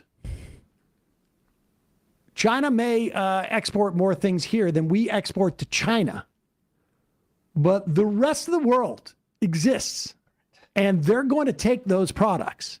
And in the event that they can't make up the exports to this country, to Europe, to Canada, to South America. Okay, we get it. To, I don't know, Eastern Europe. I mean, we don't want Mexico to be buying BYD cars. Exactly. Right. Or Canada. In the event that they can't do that, they also have a system where they can address these slowdowns in a much easier way than we can. Look at their high-speed rail. They have a specific rail designed for senior citizens because they have a lot of money to spend. That they're trying. This is how they approach consumption. Oh, we got a bunch of senior citizens with money. Let's make a rail cater to their interests, and we'll get the money out of it. But understand what Basant knows all this. He knows all this. He knows that China's not negotiating, that China's basically said F you. China said to the rest of the world, don't make any deals that cut us out. And you're not hearing any talk of countries going, well, I'm not listening to China. You're not hearing any of that. Basant right now is basically just bailing water on the stock market. That is in the ball. All right, hold on, guys. We got our first update from Canada. All right, so Conservative Party is... There are 172 seats. We got, holy shit. Looks like the Conservatives are leading a little bit. Where are they leading in? Labrador and Central Newfoundland are the only 2 precincts reporting in. All right, so it says... Conservatives leading total 2 votes, 115, share 36%. And that's for the Liberals, my bad. And then Conservatives are 2 votes, 191, 60% of the share. Okay, so now, how is that breaking up with the share? This is definitely different than American politics. So if you guys know a little bit more about this, I would not mind a little guidance on. So what does it mean? Like, I'm assuming that the votes are the They're not just like literally counting votes like one by one. There's no way. So is this like an electoral college, or how's this work? Shit. Well, we're gonna have to do a little bit more learning tonight. Well, let's get through Bond this real market. quick. Yes. That is it. That is not that. That's what he's been doing. That's all he can do. And the problem with this is, it's like walking on the beach. I usually vote NDP, but I voted Liberal this time. No shit. Okay. The water's pulled out. Tsunami. Which province are you in? Oh shit. My bad. He's coming, and he's just walking down the beach, going like, "Everything's fine. Can I get you a Mai Tai? Yeah. Would you like a pina colada? Don't pack up your chairs. No, don't worry. Everything's fine. Oh yeah, don't worry about the chairs. Would you like another towel? We got sand volleyball going on. Yeah, this is gonna be great, everybody. Where'd all the birds go? Yeah, exactly. Why are the dogs freaking out? That's basically where we're at. And he is trying to make this argument that they're going to. His argument is China's going to capitulate. Ha. Yeah. Yeah, man. Good luck. Well, same thing with China. And Ontario. But even if Trump Ontario. reverses now, the damage is done. Yes. Countries, they all know that. So do you have the opinion that Alberta just fucks it all up for you guys too? They're dealing with, at best, a schizophrenia. This country cannot be relied on. No one's going to want to invest going in anything that is going to put them at the mercy of the United States. And so they go on Fox and Friends and do the next best thing, which is like, everything's fine. They really think they can keep pumping up the market with every cable appearance, but you got to run. I can read some IMs because we didn't get to that. No. He's like, oh shit, I got to go.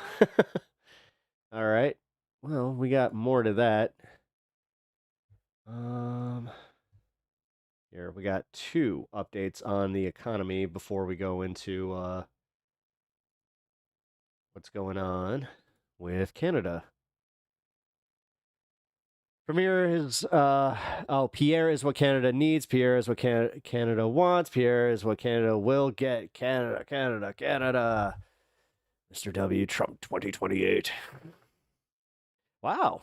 Oh, I must be getting some traction on YouTube if I'm getting a bunch of Trumpers in here. What up? How you guys doing? I hope that the economy is treating you better than it's treating us. But it's only the lefties that are paying more, right? You guys got the special Trump card.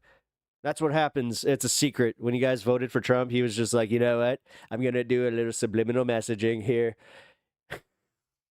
Can you guys, you can only hear the sound of my voice because, trust me, nobody else is listening to this because who else is on Truth Social? That's how we did it. Oh, fuck. If you look at this right here, if you look at some of the issues, what is fueling this right now, it shows it's really across the board right now. And if you look at where he was... I mean, realistically, most people in America are kind of in the same boat. In mid-February, and you look where he is right now, he is underwater on every issue from a minimum of 3 percentage points to a maximum of 9 percentage points, specifically when it comes to inflation in the economy, as you point out, which is supposed to be his, his expertise at this point. What is also interesting, just overall too, Sarah, is that he is down 7 points from late February, as we note him being an all-time low. That is an amazing drop in such a short period of time. So Donald Trump right now is having to deal with some of this. Alberta won't be totally conservative this time, but BC will determine if majority Lib government or just minority. Some of the fallout with the reality. So what's your take on this? If you guys end up kind of with like a split government where like there's a minority, like you guys are the minority in government, but you have a Lib. Isn't that kind of what you guys have now? He's trying to institute, and many of his cuts that he's... Or have you guys just had a liberal government the entire time? Trying to institute are just not taking hold. Yeah, and to be honest, the tariffs have really rattled people. Now, how is he doing when it comes to border security and immigration, which is one of the things he did the eyes closed. That he was that really pumped him up for this particular presidential election. Again, dude, I made this seriously. Why does it seem like she has a squad in there that's just like, make him say the right thing? Collapses it. Well, he's underwater right now, and you have Premier to wonder of Canada, Alberta, Danielle Smith is such a RYT or right-wing lunatic with corruption issues and sucking up to Trump is sucking up to Trump too hard.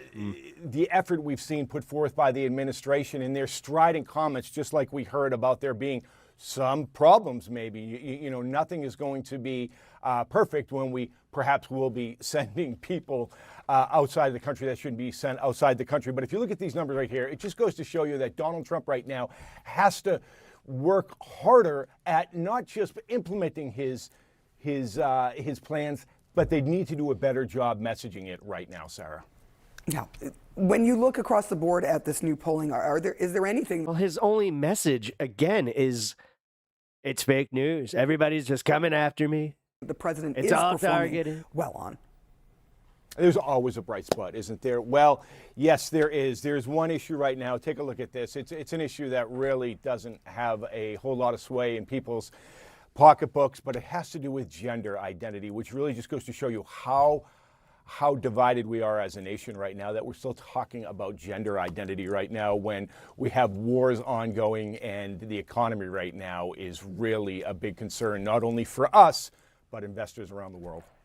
Yeah, all of that. Thank you so much, Mark Preston. It is so good to see you this morning. Now to someone who knows exactly what we're talking about when it comes to polling. And I don't mean our fabulous John Berman. Sorry, John. Talking about this guy right here. So the president's poll numbers are historically low, and they are dropping. He lost all that weight. The question is, who will that have the biggest impact on? Wait a minute, he's like the Nutty Professor. And how quickly? That's One man knows, our chief data analyst, Harry Etten. Sir. Sir, okay. I mean, look, it's the congressional GOP. It's the House GOP. If the House GOP is under any illusions that Donald Trump's fall in the polls won't bring them down as well, they are living on Fantasy Island. What are we talking about here? Let's take a look at the generic congressional ballot. Democrats versus Republicans. We have 3 polls out within the last few weeks. What do they all show? They all show the Democrats up by 2 points in the CNBC poll. The Fox News poll that was out on Friday, look at that, Democrats up by 7. The New York Times poll that was out this Friday as well, but Democrats by 3. And keep in mind, the House GOP won the popular vote back in 2024 by a little less than 3 percentage points. So when you see 3, 7, 2, averaging 4, that is a tremendous shift. That is a shift of 7 points from the November 20. Whoa, but you're not going to hear dick about this. You're only going to hear now, like, shit, you're probably going to hear this until the end of the year. Did you see the Democrats have such a low approval rating? And they'll be using the numbers from the previous polls. 24 elections away from the GOP to the House Democrats. Yeah. Donald Trump dragging down the House Republicans. Where are we seeing this shift in a most pronounced way? Where are we seeing it? We've spoken about it, Mr. Berman. We're talking about independents. This is how you know that Trump is bringing down the House GOP. Look at Trump's net favorable rating. In October of 20... We have a liberal government propped up by 24 NDP seats and a semi-coalition government called Supply and Confidence Agreement, forcing the libs to implement dental and pharma coverage expansion. 2024, according to the New York Times. But the NDP dropped the agreement, forcing the liberals to hold the election. Minus 9 points. Look at where it is now. Okay. Minus 30 points among independents. That's horrific. That's historically awful. Take a look at the generic ballot. In October of 2024, the Democrats were ahead, but which one's actually considered farther left then, the liberals or the NDP? Only by 3, well within the margin of error. Look at where they are now, up 17 points. That's crazy. There is no way on God's green earth that the Republicans can hold on to the House of Representatives if they lose independents by 17 percentage points. My goodness gracious. My goodness gracious. This is what dreams are made of if you're House Democrats, and it's goodness gracious me, of all the things I've ever seen. All being driven, or at least in large part being driven, by Donald Trump's rapid drop with independents. What does history tell us about how a party does heading into a midterm with the type of lead that Democrats have right now? Yeah, okay, so I went back through history, right? And I looked at the opposition minority party. That, of course, is the Democrats right now. They're a minority in the House to the opposition of the party in the White House, Donald Trump, a Republican. The average House seats won by the opposition minority party, 234 when leading the generic ballot. Hi from Quebec, Blue Wave. Heidi, how are you? Nice to meet you, and hell yeah. By at least 4%. Welcome to the channel.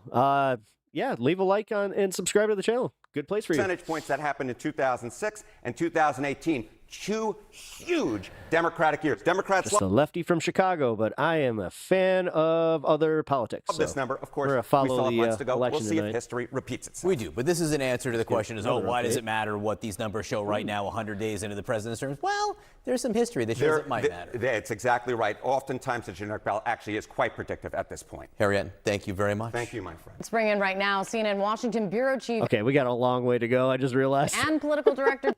Dude, okay, like of all the precincts closed, we only have like maybe 10%. David Chalian, there is a lot that is said. There's a lot that has changed. 1%. When you My look bad. at these I'm bad at math. poll numbers for this president. It is a different landscape that he's looking at 100 days in. David, what are you looking at in this? Yeah, there's no doubt about that, Kate. I mean, just take a look at the trajectory of his approval rating over the course of these first 100 days. In mid-February or so, our poll showed him at 47% approval. You saw late February, 48% approval. Those were some of his highest approval ratings of his career. He is now down at the 100-day mark. NDP is the farthest left party in Canada that usually wins seats. At actually 41% approval, and we'll show you the historic nature of that I need to low. update I my want check. Give me to a second. stress here also, it's not just a low approval rating. Donald Trump, over the course of these first 100 days, Kate, has lost the middle of the country politically. Independents have really slid in their approval of Donald Trump. Again, if you look back mid-February, it was at 43% among independents. That is all the way down 12 points now to only 31% approval among independents. That becomes a political problem, if not necessarily for Donald Trump, perhaps for his party, who has to face voters in the midterm elections a year and a half from now. But we were talking about the historic nature of that. And if you stack up his approval rating now to all of his modern day predecessors, you see that 41% approval is at the bottom of the list, Kate. Just take a look at all those numbers there. Everyone else at this point in their presidency, including Donald Trump himself 8 years ago, had a higher mark than he has today. David, and on the issues, there's some strong signals being sent on important issues like the economy and like immigration as well. I mean, this is two issues that you just named. Not only are they important in voters' minds, Kate, but they were strong suits for Donald Trump. Wait, conservatives just wines Labrador. Let's go, Pierre. And he is underwater on both of them now.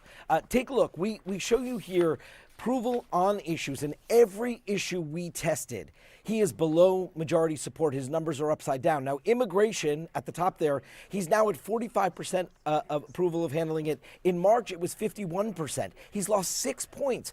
It's still one of his top issues, but he's now underwater. Managing the federal government is the only other issue where he performs better than his overall approval rating. But on foreign affairs, the economy, inflation, tariffs, he's well below his overall approval. In fact, the only issue we tested, and it's not on that list because we don't have trend on it, Kate, where he actually has majority support, 51% approve of his handling of gender identity issues. That is the only positive territory. Which doesn't mean dick in a general election. That we see the president in this poll. God.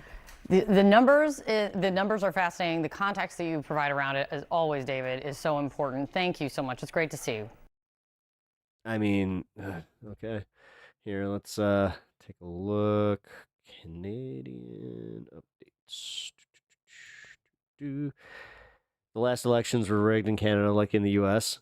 Oh, God. You think the U.S. Or wait, do you think that the last election, as far as the 3 million votes that were not counted for Kamala kind of thing, or are you talking about Trump's? Oh, Heidi. I was about to say. If you think that Trump is the one, then it's like, oh boy, I got some questions. Give me 1 second.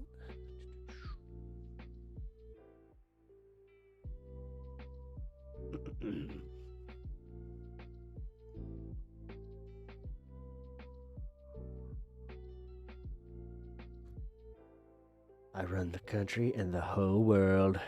All right, well, we might as well just do this real fast.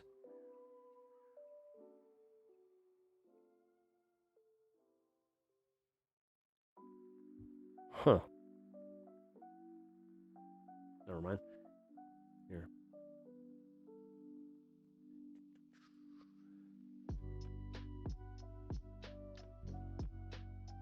All right. So. Capital YESS. I don't know what you're saying yes to. No, the Democrat globalist liberals. Oh, here we go. Are you a honeybee watcher? If you're not a honeybee watcher, you should check out Honeybee over on Twitch. You and her would get along great.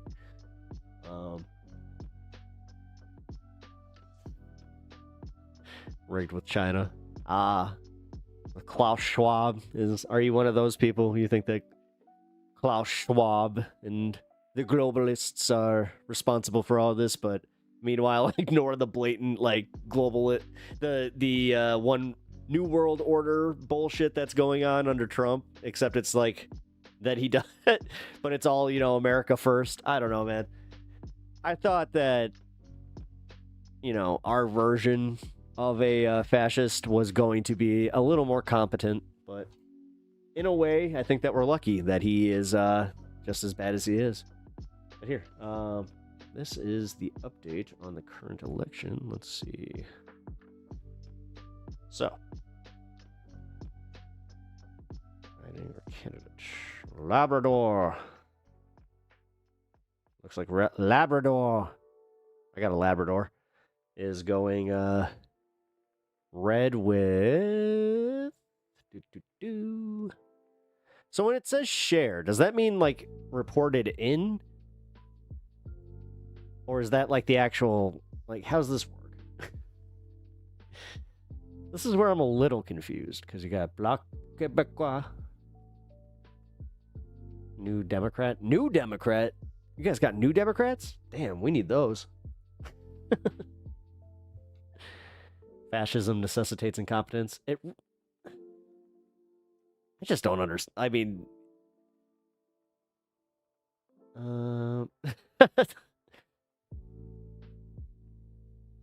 Heidi, I do appreciate you. You're fun. I'm glad you're here. Even if we disagree on certain politics, I still hope that you have fun here. By the way, guys, as I tried to mention earlier, this is a 420 friendly stream, so I missed the West Coast, so cheers, guys. I should have mentioned that this is not just a... Yeah. Smoking's bad, y'all. That's what I'll say. Don't smoke. That smoke is literally pouring from my fucking mouth. If only there were if only there were people who analyzed and wrote about this methodically, we could turn to for insight. Well, I mean, yeah. Well, you guys are definitely in a better position than America. I'll say this much. I mean, hell, the one thing that Trump did for you guys was he kind of brought nationalism back to Canada. At least national pride, because holy shit. That stuff during the... Dude, I just saw it happen during the playoffs the other night. Where they were doing it again. They were booing the national anthem. Which... even I'm starting to think that, it is starting to die down a little bit, because I think they're just oh, this is a very nice, oh, they get it. But, hey, after this election, let's see, because it could get louder. Who knows? All I know is that it is wild that did happen like that. You could tell that Trump was definitely getting pissed about that shit, too.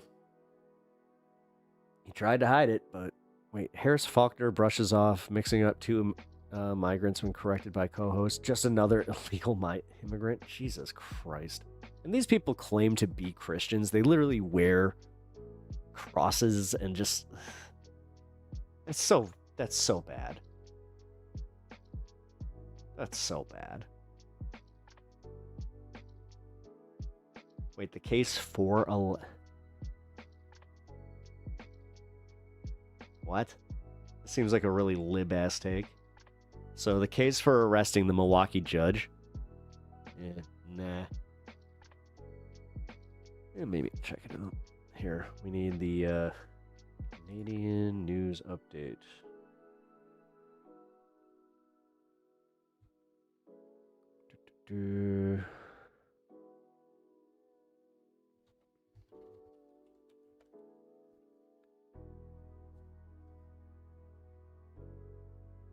We're seeing some early signs of things that weren't necessarily picked up in the polls. The other thing that you mentioned in your analysis, but it's playing out on the ground, is the collapse of the NDP. And so this is going to have consequences right across the country. But here in Atlantic Canada, what I can tell you, having talked to a lot of voters on the doorsteps and at various gatherings, including the rally, is that Conservatives have worked very hard. They've tried to keep... All right, who's this winter guy? ...to focus on the affordability crisis, the issues around criminality, the issues around how... And why does this look like your Facebook recommended list where it's just like people you may know, and then you get the random person that never put a picture up? Canada rebuilds its military. There's no doubt that the Trump factor has been huge, as was the departure of Mr. Trudeau. But this campaign is really a ground game. Man, yeah, you guys really hated that guy. And the Conservatives have mobilized... Handsome but incompetent. ...their support. We saw a lot of people turn out for the advance polls. All right, I still can't get over the fact that your Conservative Party took over the blue and the Lib Party took the red. That's why I was confused when Heidi came in here. I was just like, woo, blue wave. And I was like, oh, wait a minute. Blue wave means something different. And, of course, like, a very concerted effort by Mr. Carney and the Liberal Party to shed their record. That is to back away from the last 10 years and from Mr. Trudeau himself, kind of like a cat on a linoleum floor. They're very... very much scrambling. Oh, it's like it's definitely like a little deer on ice skates. We know what that looks like, eh? Away from that. Peter, can I just interrupt you for a sec? For people who aren't intimately connected to the political machines, what do you mean by ground game? So what I mean by ground game, Donna, is that they've been able to get a lot of their volunteers out, and volunteers are sometimes hard to motivate these days. Yeah, the U.S. is unusual, not just for politics, but for all kinds of organizations. We're unusual in a lot of regards. Minor hockey associations and others. But we have seen a very strong ground game here in Atlantic Canada. I've been in ridings in 3 of the 4 Atlantic provinces, and I was impressed. By the turnout of young people, of party stalwarts, but people out knocking on I am a lefty doors, doing the type of things that motivates. I believe in pretty much everything that Jesus did, which is weird because then other people on the conservative sides are like, but we like Jesus and we like this stuff. And it's like, nah, you really don't. People. It's like, if you actually read his Sermon on the Mount, then you're kind of like, oh. To go out and cast that ballot. Funny part is, I'm an atheist. Get out and cast that ballot. It would be a factor. Okay. There's been some criticism, from a number of people, including the guy who ran Ontario Premier Doug Ford's campaign, that when Mark Carney took over from Justin Trudeau after the U.S. president started those threats and imposed tariffs, that the Conservative campaign failed to pivot, that Pierre Poilievre wasn't really listening, that party was still running against Justin Trudeau. Do you share that criticism? I actually think that Pierre Poilievre has kept the focus on the issues that matter to Canadians. There's no denying that that Mr. Trump has inserted himself even today. But what I've heard is people concerned about... I've heard that one before. ...the ability to buy a home, certainly the cost of everything that has gone up. Did you ever hear about Stormy Daniels? Safety concerns in their communities as well as nationally. And so those are the issues, I believe, that are tantamount to the change that people are looking for. I know everyone wants to keep shifting back to Mr. Trump, but Mr. Trump didn't create the economic problems that Canada is facing right now. The 10 years of Liberal government are what they have to answer for. So to me, those are the issues that I think are front and center in this campaign. You know, something... Yeah, but the thing is, you can actually look at our side here, like as far as our side of the fence, and go, yeah, but that other experiment didn't work so well, and it's not working so well for them. So why would you, like, honest to God, why would Trump be like?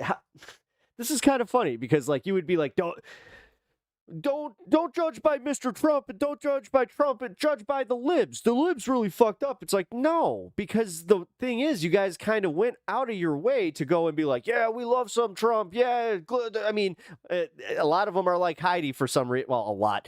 The few I've been exposed to, like, again, shout out Honeybee, you know, another streamer on Twitch, but she is very much like you, Heidi, where, yeah, she's pretty hardcore into the, you know, yeah. God, what's his name? Your fucking last guy. Oh my God, I'm already blinking. Shit. But she hated him. And then this new guy, although she actually surprised me and said that she would give Mark Carney a chance because she's just like, at least he has experience, and it seems like he does actually like have a plan. Curious happened during this campaign, and that 10 years of Trudeau destroyed Canada. Mark Carney is the man behind Justin printed money, pushed 5 times carbon taxes, and it will be even worse. Pierre Poilievre did not... Again, you guys, you bitch about carbon taxes when you guys should, like, I always hear about the cost of housing, which I have seen. Like, I looked into the housing market in Toronto. Holy shit. Like, I will say, yeah, you guys got a problem there. Maybe focus on that. Endorsed by the two, you could argue, most successful provincial conservatives in the country, Tim Houston in Nova Scotia and Doug Ford in Ontario. Does that suggest let me put that rumor to rest. Okay. That's not actually true. I was out campaigning yesterday with Tim Houston's wife and our local candidate, Bryson Jenkins. So that is a myth. There are members of the provincial party from Nova Scotia working on the national team. I've spoken to Premier Houston. He is voting Conservative, let there be no doubt.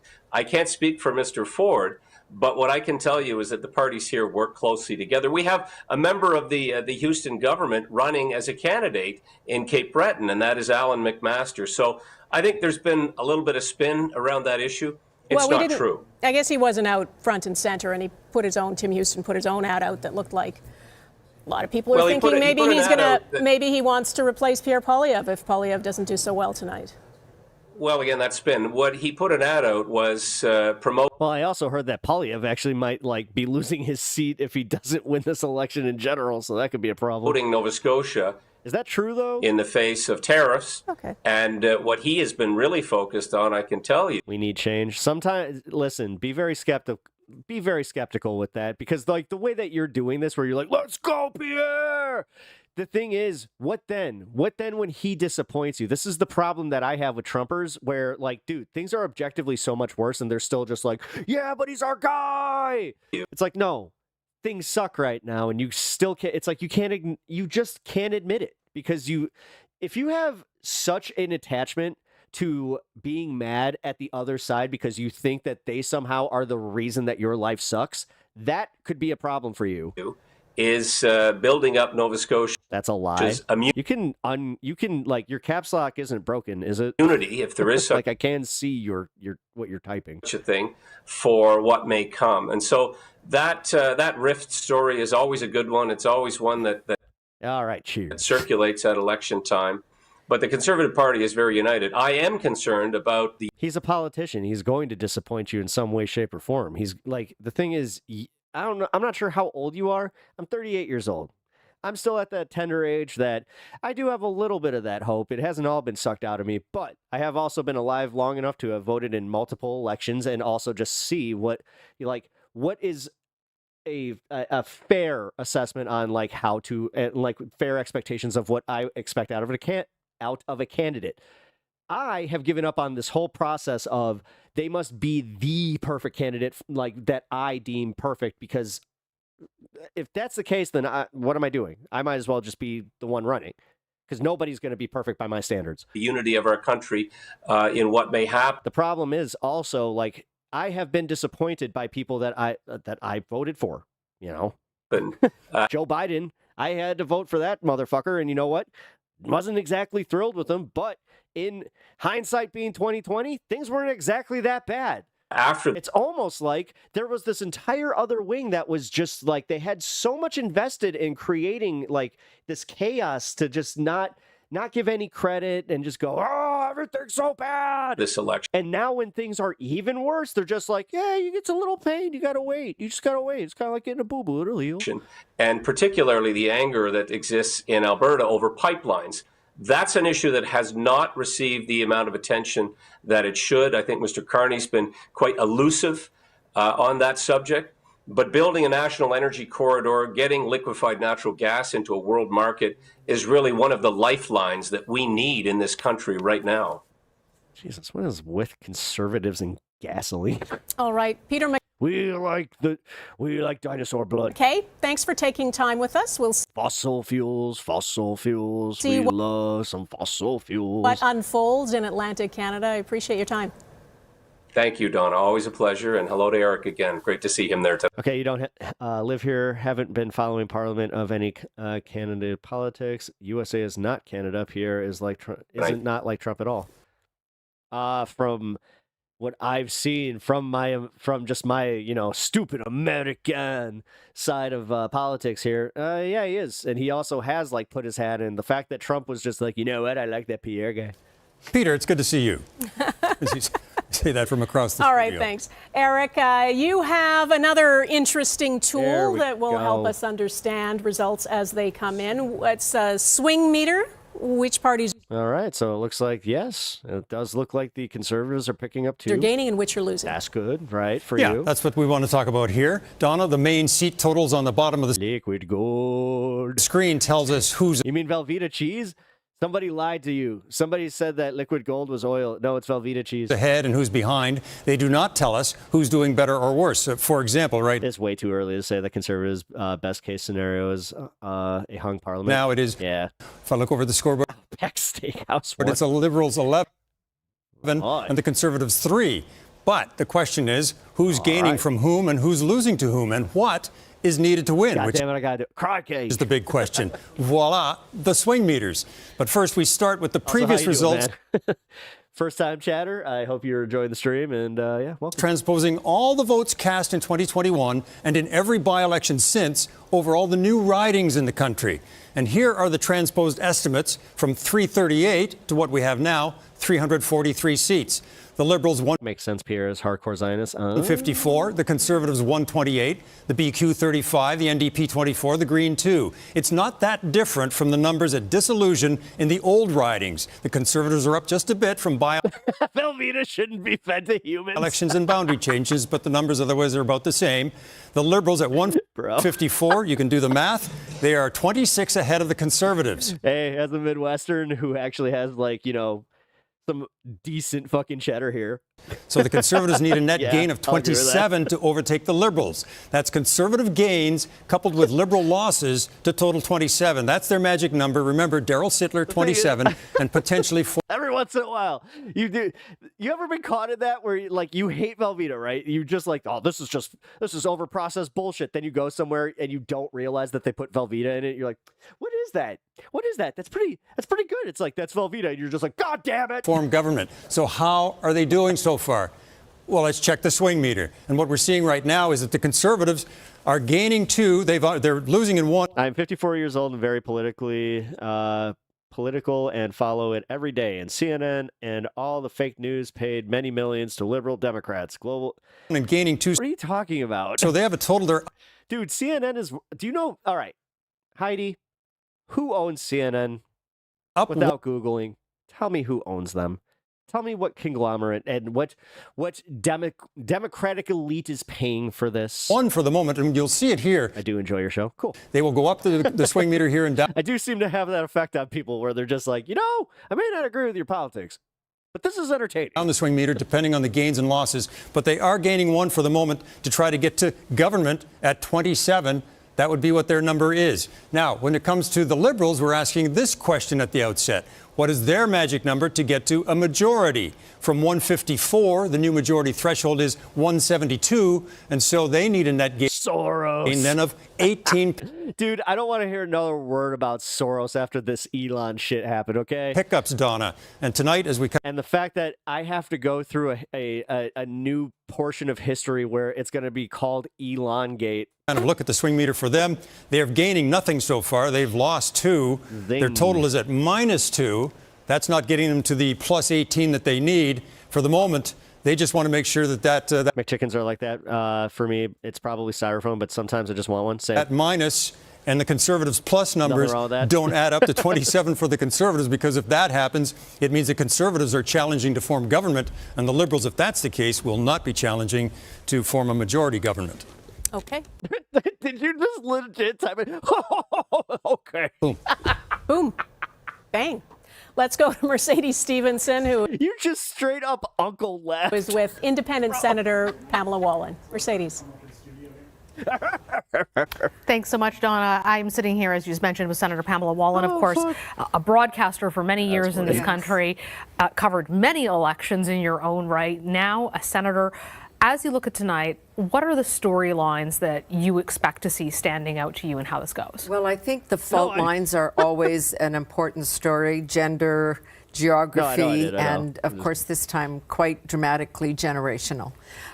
We're seeing the age differences, and I may also put in that category. Hey, yeah, I have noticed that. Okay, like for every time that they're flashing up a whole bunch of dudes on the screen here, or like ladies even, yeah, they're looking younger, except for my man Ramsa down there. New Canadians and old Canadians as well. So there are an awful lot of fault lines that aren't, the traditional, typical ones. Duchesne. Duchesne. Suburban, yeah, Duchesne. And we have to add into the mix of urban and rural, because that's now such a powerful force. So I think we're going to see some different outcomes than even the pollsters might have predicted because of that. Obviously, we have two world views, one that believes that government can, to quote Mr. Carney, catalyze the activity we need, and the Mr. Poilievre, who wants to see less government standing in the way of business doing its work. So yeah, the problem with that is business. Why does everybody think that this is a good thing? Why, like, they all have this idea, like, corporations bad, corporations unchecked, yeah, they kind of suck. Yeah, oh my God, my cable bill just went up, everything just went up. But then when it comes to election time, they're just like, yeah, we got to give businessmen the reins, because you know what, they do a really good job. That's kind of another worldview fault line too. And of course, the big issue. Dude, if you give more businesses what they want, then your interests are about to get screwed. That's how that goes. They are not aligned with you. Is your panel, and everybody has mentioned tonight. Party color in Canada is right. I know it is very confusing, bro. Because like I was looking at this electoral map right here, and I was just like, ooh, look, it's red. That's bad. And then I was like, oh, that's actually good. I was just like, oh shit, never mind. Well. Mr. Provocateur, the President of the United States, which in turn has provoked some very heated. I kind of like that nickname. It's a little bit, it makes me sound cool. Here from Mr. Carney, they want to break us and own us, and that has struck fear into the heart of the boomers. It's better than when they called me Tambourine Man. Less so for. They did it to trick me. I used the tambourine, and then they made fun of my tiny hands. For the millennials, because they're worried about those affordability issues. So you see how he's played into the. Is the CBC live election coverage blocked for you? Yeah, that's funny, because yes, I did have a little bit of a problem there. The domestic issues that are here. And I think we have to remember about the United States, and this casts our mind back to 9/11. The left wants less police and prisons and more healthcare and education. Where the ambassador from the U.S. of the day said, security always trumps trade. And we have focused a lot of the discussion, and President Trump's interventions have been on the trade issue. But he also held up a mirror to us about what we need to do for our own sake. I'd also be fair and say that the left wants to tackle the actual underlying issues that push people into homelessness and into a life of crime. Because, like, think about it. Crimes of opportunity, for instance, are usually done because of an economic disparity. I have had this debate before where, yes, there are always bad people that will always be, fucking just despicable human beings that will use these opportunities. But this is where you do have to kind of like take into account where it's just like, like the mother stealing at Target for, the extra little bits of, food or whatever. And that does revolve around the border and security issues. That's also where I'm not trying to be like what everybody does, where they're like, oh, listen to this leftist. He just wants to legalize crime. I bet you love San Francisco. When you say that, I bet you love to shop at Walgreens where they lock everything up behind bulletproof glass. I think it's interesting because I personally expected there to be a lot more about the border and like national defense in the election. Yeah. And there hasn't been. And in fact, the conservatives. No, but actually, I can make to this point. How come everything can be like when we talk about policing, right? We cannot talk about the fact that, hey, maybe, like they have these security and all this. How come it's not in these corporations to, I don't know, hire more security? Conservatives want to spend $1 billion less than the liberals. I hope Canada doesn't go red. Look how much Republicans fuck up America. Yeah. No clear plans. No. Helen, hold on. You want this is the problem. Like, this is where things get confusing because no, you want them to go red if you think that the Republicans fucked up everything in America, because red in Canada is the Liberal Party, which is technically the lefter party, unless they're NDP. One's trying to accelerate defense spending to before 2030. Why do you think that is when it was such a big deal going into the election and then Trump stayed, but all those issues have I'm just a dumb American from Chicago. Sorry, guys. Operated. Well, and it is a key issue. It will be a key issue. I mean, I think it's easier for people to focus on the trade. That doesn't happen. The mother already has a snap card in her pocket. Food theft is exclusively luxury items. Because he talks about it every day because the tariff issue is there. But implicit that's not true. In what he said at the beginning and what he says repeatedly, it's about. I watch a bunch of those like cop videos and those arrest videos from like loss prevention departments. Security folks. So it's about your contribution. Hell, we just had a situation here in America where they arrested a guy. They racially profiled a guy. It was the wrong guy, and they didn't even bother to check his ID until he was booked. And then they were like, "Oh, oopsie." To NATO. It's about what you're doing on the border and whether you're, keeping the bad guys out or letting them run across borders. So, my God.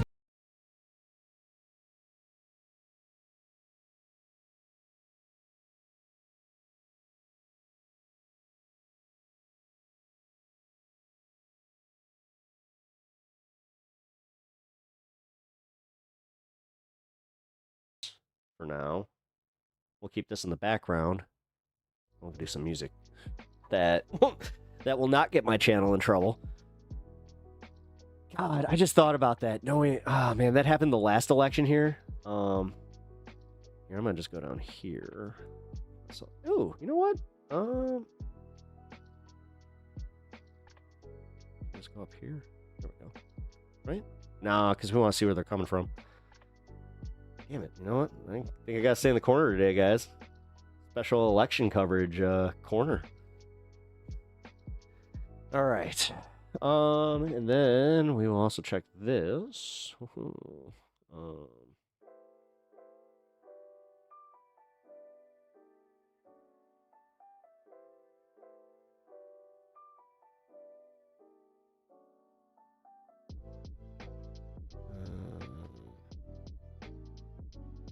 Am I gonna get in trouble for this?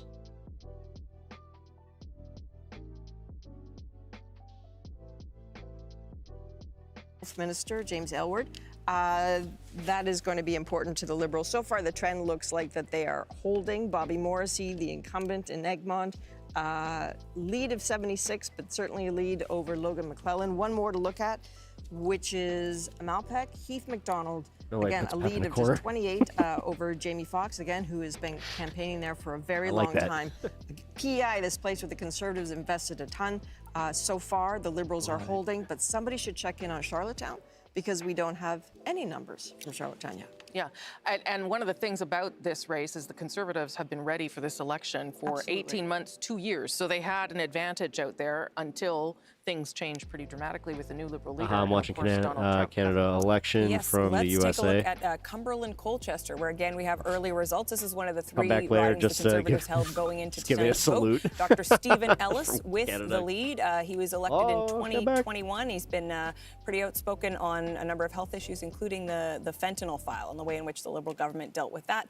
So again, early numbers, but not an insignificant lead in that first poll for Dr. Stephen Ellis. Okay, thank you for that, Catherine Cullen. 16-7 is what you're seeing at the bottom of your screen Wait a minute, but you're the one sending the fentanyl in. At this stage, so we're standing by for more results, and that's what Ian has for us right now. We've been really eager, Rosie, to find out what's going to happen in Miramichi Grand Lake. So let's take a look at the first results from there. See if I can just find this. Nothing very conclusive at this point. Not a lot of votes counted, but one thing I should point out to you, as we do get hopefully soon more results from Miramichi Grand Lake, both Mike Dawson and Lisa Harris point out that the riding is really different depending on which polls you're looking at. They're conservative areas, they're liberal areas, and so there we go. Encouraging. As we wait for more results, we're going to take a short break. This will probably be the only one tonight because we're very busy. Canada Votes 2025 will continue right after this. Oh, cool. Well, that's fun. The top issue for me is... Ah, really? You actually do like commercials? Oh no. Well, let's block that for now. Canada Votes. Alrighty then. We'll keep this going in the background for now. Yeah, we got global news. Here, maybe I will run for that guy, Mark Carney. So he's up in Central Nova again, and he's got a 24 vote lead over Bryson Jenkins. I think we heard Peter MacKay talk. This is Peter MacKay's old riding, and I think we heard Peter talk about campaigning for Bryson Jenkins. So said, that's what's going on in Central Nova. But essentially everywhere else in Atlantic Canada, I'll just try and pull that up to get the overall picture. Again, blue in Western Newfoundland. That might be a pickup that just popped up. In Tobique-Mataquac, well, 8 votes to 7 votes. I don't think we're going to talk pickup yet, but that's a conservative riding. Richard Bragdon is the incumbent there. But otherwise, Atlantic Canada, by and large, except for Newfoundland and Labrador, things are unfolding pretty much as they should, but still some major centers not reporting, and that certainly will affect the popular vote and overall vote. That Sean Fraser coming back, that might be just enough to make a difference in that riding of Central Nova. Mm-hmm. The numbers now just changing a little bit on the bottom of your screen there. Liberals leading or elected in 16, Conservatives leading or elected in 8. Our Heidi Petracek is in Pictou, Nova Scotia, in the riding of Central Nova. Heidi. Well, Donna, it's interesting to hear you talk about Central Nova and to hear David kind of drill down into the results here. Sean Fraser, who is the... I swear to God, I'm going to be talking like this for the next 2 weeks. Liberal incumbent here who came back after that call from Mark Carney is watching results at home, and I'm told he will come here once those... Oh, boy, you know what I have upstairs? I got some ketchup chips. I might as well go get those, eh? Results, All right, I'll stop. Are more solidified, and I do know that there is a bagpiper on standby here in true Nova Scotia, New Glasgow fashion, perhaps to pipe Sean Fraser in, maybe depending on whatever that result is. You know, this is an interesting riding because Sean Fraser has held it for the Liberals for quite some time, since 2015. The thing is, though, this is historic Tory country, progressive conservative country, dating back to Brian Mulroney. This is the riding he ran in. Also, Elmer MacKay. You spoke to Peter MacKay. Well, Elmer MacKay, Peter MacKay's father, ran here and held the seat for years, as did Peter MacKay. So you have an interesting dynamic here. And I think when Pierre Poilievre came to this area, the thing is, now I'm kind of like... came to Trenton. You could pass for a Newfie pass. Nova Scotia and held a big rally last week. It was really to try to draw from the progressive conservative vote. And Peter MacKay, as you had mentioned in your interview with him, made an appearance at that rally. Now, PC Premier Tim Houston did not. As Peter MacKay mentioned, his wife has been on the campaign trail with the Conservative candidate here, Bryson Jenkins, who's a new political face, hasn't been in politics before. He's a real estate agent around these parts, but he's also worked in the Alberta oil patch. He's well known around here. And yeah, it seems like he's really got, the average consumer. Friday, Tim Houston did say that he cast his ballot for Bryson. So Tim Houston's support does go that far along party lines in that regard at the very least, despite that video coming out in the end. So they're decorated for a party here at the watch party. Things haven't really, pumped up in terms of excitement yet. We are waiting to see more numbers come in as we do. But Central Nova, it's interesting, things are actually closer than perhaps I love how they're literally watching CBC behind her. polls would have suggested at this point. God, and what happens now is we just wait for those ballot counts to continue and see what happens when Mr. Fraser makes an appearance here at the Glasgow Theatre. So it will be interesting to see, a very interesting riding, and it will be interesting to see if Pierre Poilievre's appearance here really managed to pull out more votes for Bryson Jenkins. Party, Sachet, thanks for joining us. What do you make of the early results tonight in Atlantic Canada? First of all, Mackenzie, it's great to be here. Thank you very much. Appreciate that. The polls are early. They're still coming in right now. We know that we've got candidates and teams working hard to make sure they get out the vote. They've been going from very early on this morning. And just for a moment on that, a huge thank you to all our volunteers from coast to coast to coast, our candidates that have been working so very, very hard. To CBC real quick. Of change the Liberals were afraid of and that the Conservatives were desperate to see, because they only ever got to 11 seats in Atlantic Canada when Stephen Harper won his majority in 2011. So the path to 11, where they are now and higher, that is, it starts here on the rural part of the island of Newfoundland. We do have another elect. Maybe somebody can chime in here and just say, like, and this is in Cape Spear, is I the believe. My fingers can get to the right one. Conservative Here we go. parties, Cape like, Spear, for real, not just like Tom Poilievre, Osborne but are like comes the from a Conservatives very, in long-time political family. Canada, he and his like mother and his uncle, all members of the provincial legislature at one time. we love what Trump's doing in just America. Under a 2,000 like, vote lead over or are they a little more objective and they're just kind of like, no, we're not the same type of conservative. We just start calling that in our part, like in Canada. Speaker of the House of Assembly and a provincial Liberal cabinet minister. He can add member of Parliament to a fairly the second Liberal tonight elected, joining Philip Earle up in Labrador. So good starts for Tom Osborne and Philip Earle, but a good start for the Conservatives as they need to gain. They're doing that right now in rural Newfoundland and Labrador. And look, there's a lot of blue right here. They're up to 12 seats. Remember when we did that path to victory, path to majority segment right off the top of the show, the Liberals needed to be at 25. The Conservatives, 12, would have been a very good result for them in Atlantic Canada. That's where they're sitting at right now. You're even seeing one on Prince Edward Island where normally the red soil delivers a lot of red seats, but there is one blue leading right now. Ridings like Miramichi in New Brunswick, which the Liberals had targeted, are holding right now. You see moving up into Central Nova, where Sean Fraser came out of retirement. Retired when the Liberals were down 25. He was talked into unretiring when they were not down 25, but at least in the early results, he's trailing there. So, Rosie, in terms of the path to the majority, the Liberals are 10, 11 seats off their mark at this stage of the counting. Conservatives are pretty much right where they need to be at this stage of the counting. So we'll see if any of that flips when the advance polls come in, when more numbers come in. But there's a difference between progressive conservatives of the night, such as Ontario's Premier Doug Ford versus Conservatives such as Poilievre's Federal Party. How quickly the polls are coming in. It's 11 out of 229 for Sean Fraser. Exactly. So again, we are not sure how this is all going to shake out. But and Rosie, just to go back to what I was told by both Conservative and Liberal campaigns, the Liberals banked a lot of vote very heavily in the advance polls, and those come in at inconsistent times. Day of tends to come first, and that could be why you're seeing the trends we're seeing early. And we're reminding you all of that, of course, because here 13 to 13 is something significant, and it's moving around a lot, and that's why. It's because the votes are being counted. We are going now to Adrienne. Yeah, you bet, Rosie, because I think we want to actually talk about another province that we're going to be waiting for soon, and that is Ontario, because the pressure certainly will be on Ontario for the Liberals. Maybe some of the pressure's eased off for the Conservatives. We'll see. It is the key prize. The Liberals in particular are looking to pick up seats that they won in their 2015 majority, but then lost in subsequent elections. A lot of those seats are along the 401, the biggest highway in Canada. And because David Common's job is to get up very early in the morning, and he'll come in at 4 a.m. We thought we'd send him out because it's going to be a late night. I mean, why not? So, David, you are somewhere along the 401. Where are you? What are you hearing? Yeah, absolutely. Well, look, as you all are paying attention to the big political game going on tonight, there's this other game happening here in Kitchener at the Odd. This is the Kitchener versus London, the other Battle of Ontario.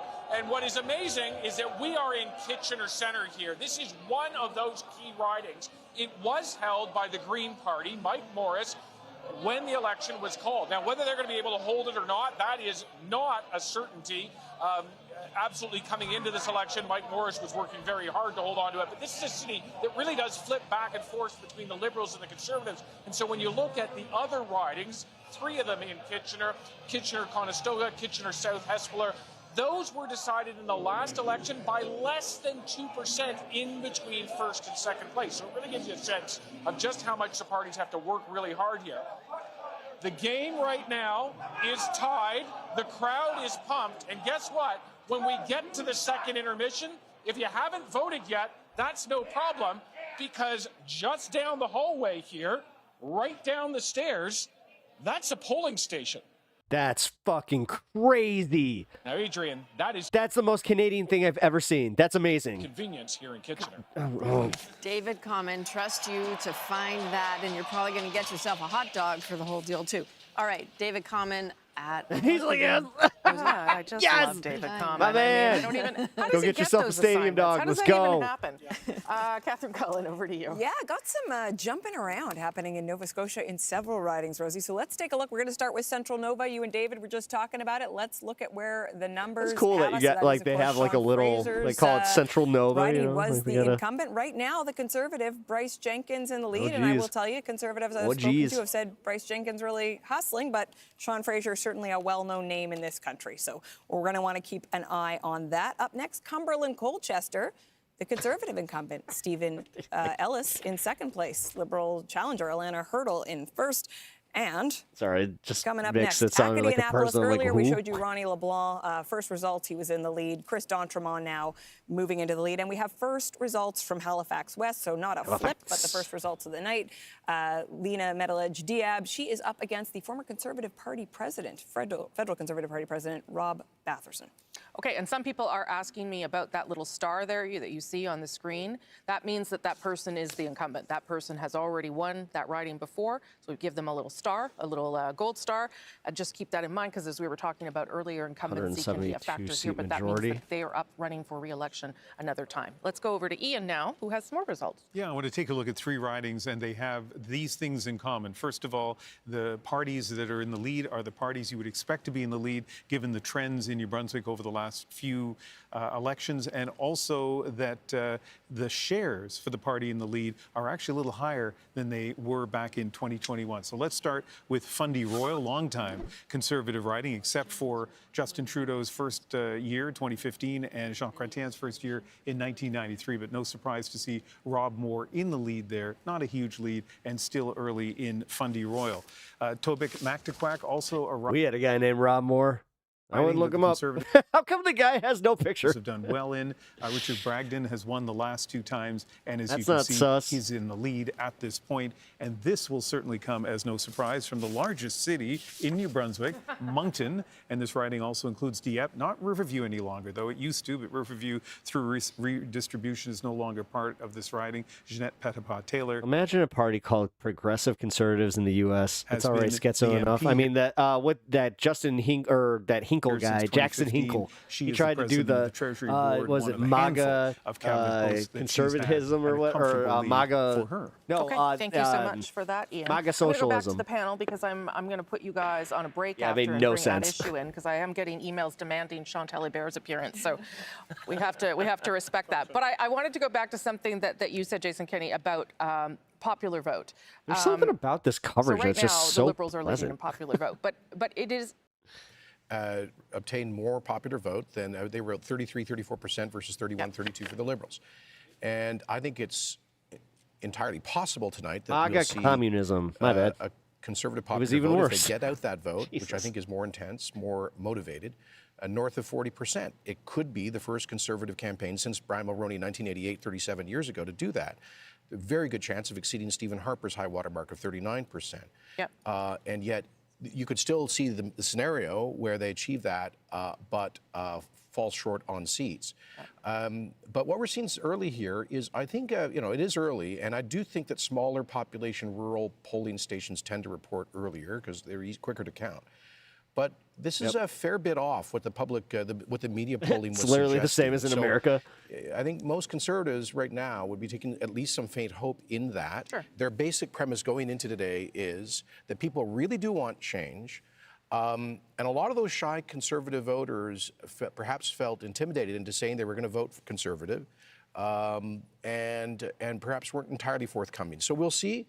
But that's happened in previous elections where conservatives outperformed the polls so far. So wait, I forgot to ask this. So does the NDP actually like get seats, or are they kind of just like the fringe party that like occasionally will win a seat, but they're not exactly taken seriously amongst the broader populace? Very early indications in Atlantic Canada, something like that may be happening. I don't know a lot of shy conservatives, so that is not a thing that I am familiar with. I'm not doubting that it can happen, but most of the conservatives I know are quite out there and proud about it. Arif Arani, talk about that that issue, that poll, popular vote versus voter efficiency, and whether we should read anything into things so far. And again, the Liberals have taken the lead in the popular vote, but previous elections, that has been the trend. Well, I think we have to understand the function of the electoral system as it is, right? Yeah. We have a first-past-the-post system. We have Trying. ridings that are distributed. Some ridings are much smaller in terms of population size. Some are much larger.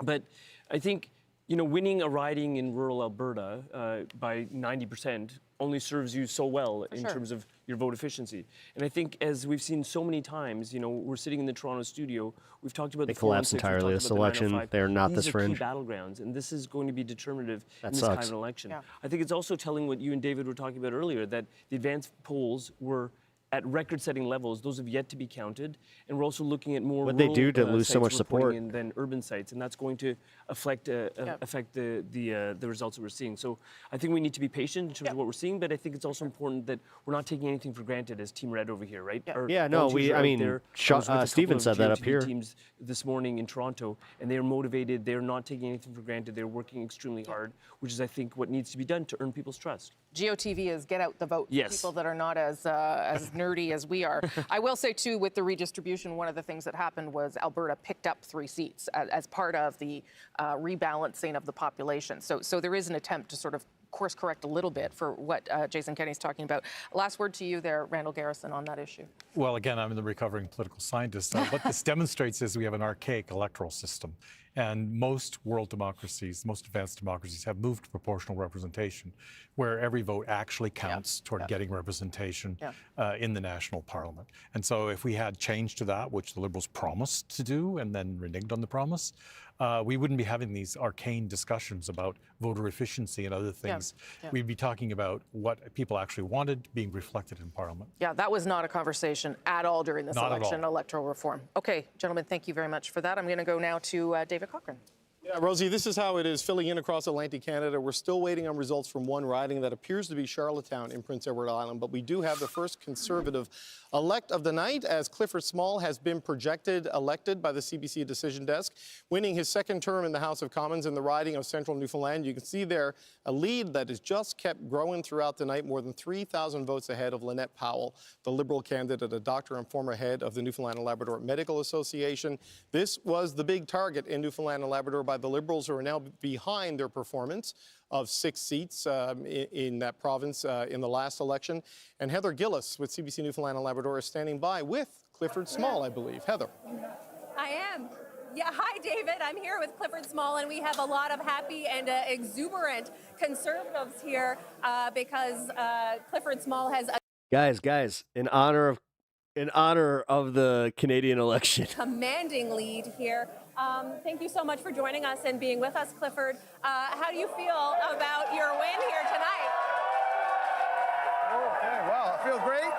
I feel very happy for the people of the riding of Central Newfoundland and for the people behind me who made this possible. It's their victory. It's a victory for Central Newfoundland riding and a victory for Newfoundland and Labrador. What were you hearing from people at the doors? What were the big issues for people who came out and voted for you today? At the doors, cost of living was number one. Crime, it really, at the doors, things haven't changed since the way they were in December. So it's no surprise to me. We soldiered on, we worked hard, we knew the support was there, the people have spoken, and I thank them very, very much for the support that they've given me here in the riding of Central Newfoundland. And it's from all over the riding. It's not concentrated in any one area. It's from everywhere. So my heart is bursting my heart's bursting. Well, at least he didn't say my heart goes out to you. That's already one improvement over America. Count in Atlantic Canada. That was my prediction right from the beginning of this election. I predicted 3 or 4 here in this province. I'm predicting 16 to 18 in Atlantic Canada. The blue wave has started, I think. All right, well, we'll keep an eye on the polls. Congratulations, Thank sir. you. Okay, David, so Clifford Small there, the MP for Central Newfoundland yet again. All right, Heather, thank you so much. That's a happy crowd there in Central Newfoundland as Clifford Small is on his way back to. Your election, like, this Canadian election is so much more chill than the American election. Can I just say that? Ottawa, you can Maybe see it's because I'm watching it like a playoff game where I don't have a team in it. These were the 2 Liberal-held seats that the Liberals were most worried about just because of the loss of incumbency, weak ground game they believed in this particular riding. Clifford Small elected, and one more Liberal in Newfoundland and Labrador to tell you about who's been elected, and that is Paul Connors, who holds the riding of Avalon. He now has a 2,100 vote lead over Steve Kent, the former Deputy Premier of Newfoundland and Labrador, and one of those ridings where there was a nomination controversy where the party nominated. Wait, these are actual votes? Steve Kent, displacing people who had been. This is how many people are voting in these precincts? Not more than a year to seek the nomination for the party there, but Central Party headquarters came in and made Steve Kent the candidate there at the last minute. And Rosie, there's some other controversies. Mr. Kent, an old selfie of him surfaced wearing a "Make America Great Again" hat. You don't know how any of those things play out, but when you upset some of the grassroots and you're running in a Liberal-held seat where you have no typical roots, this is often the kind of result you end up with.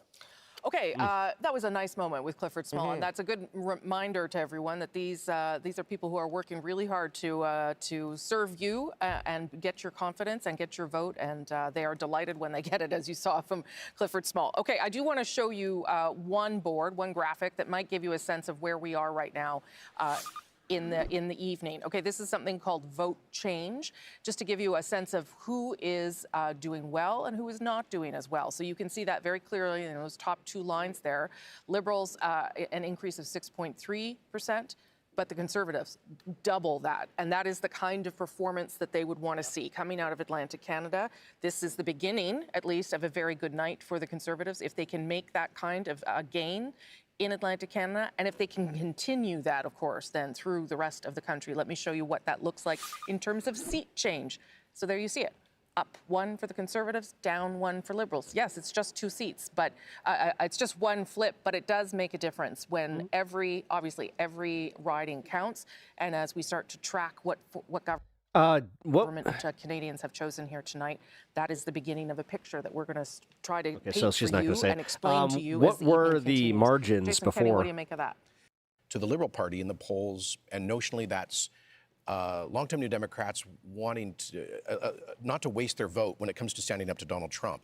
But one of the things Mr. Poilievre has done very effectively is to reach out to traditional private sector unions and union members, working people. I mean, if you look at the kinds of events, he's done hundreds over the past 3 years, very typically working people in small manufacturing, food processing, where people make stuff. And he has received far, far more endorsements from unions than any Conservative campaign at the federal level I can recall. And so,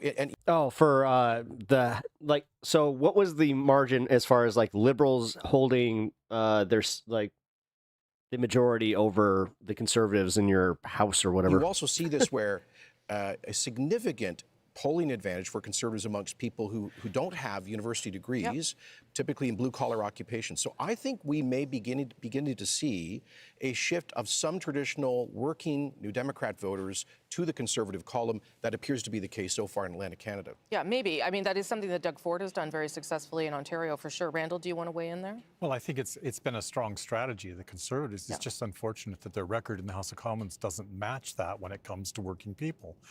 They've been, as governments, prone to order workers back to work in strike situations. They've voted against any of the improvements to employment insurance. So the proof is actually in the pudding. You can appeal to people, but you have to actually deliver in the House of Commons. And I think that's where this will fall short.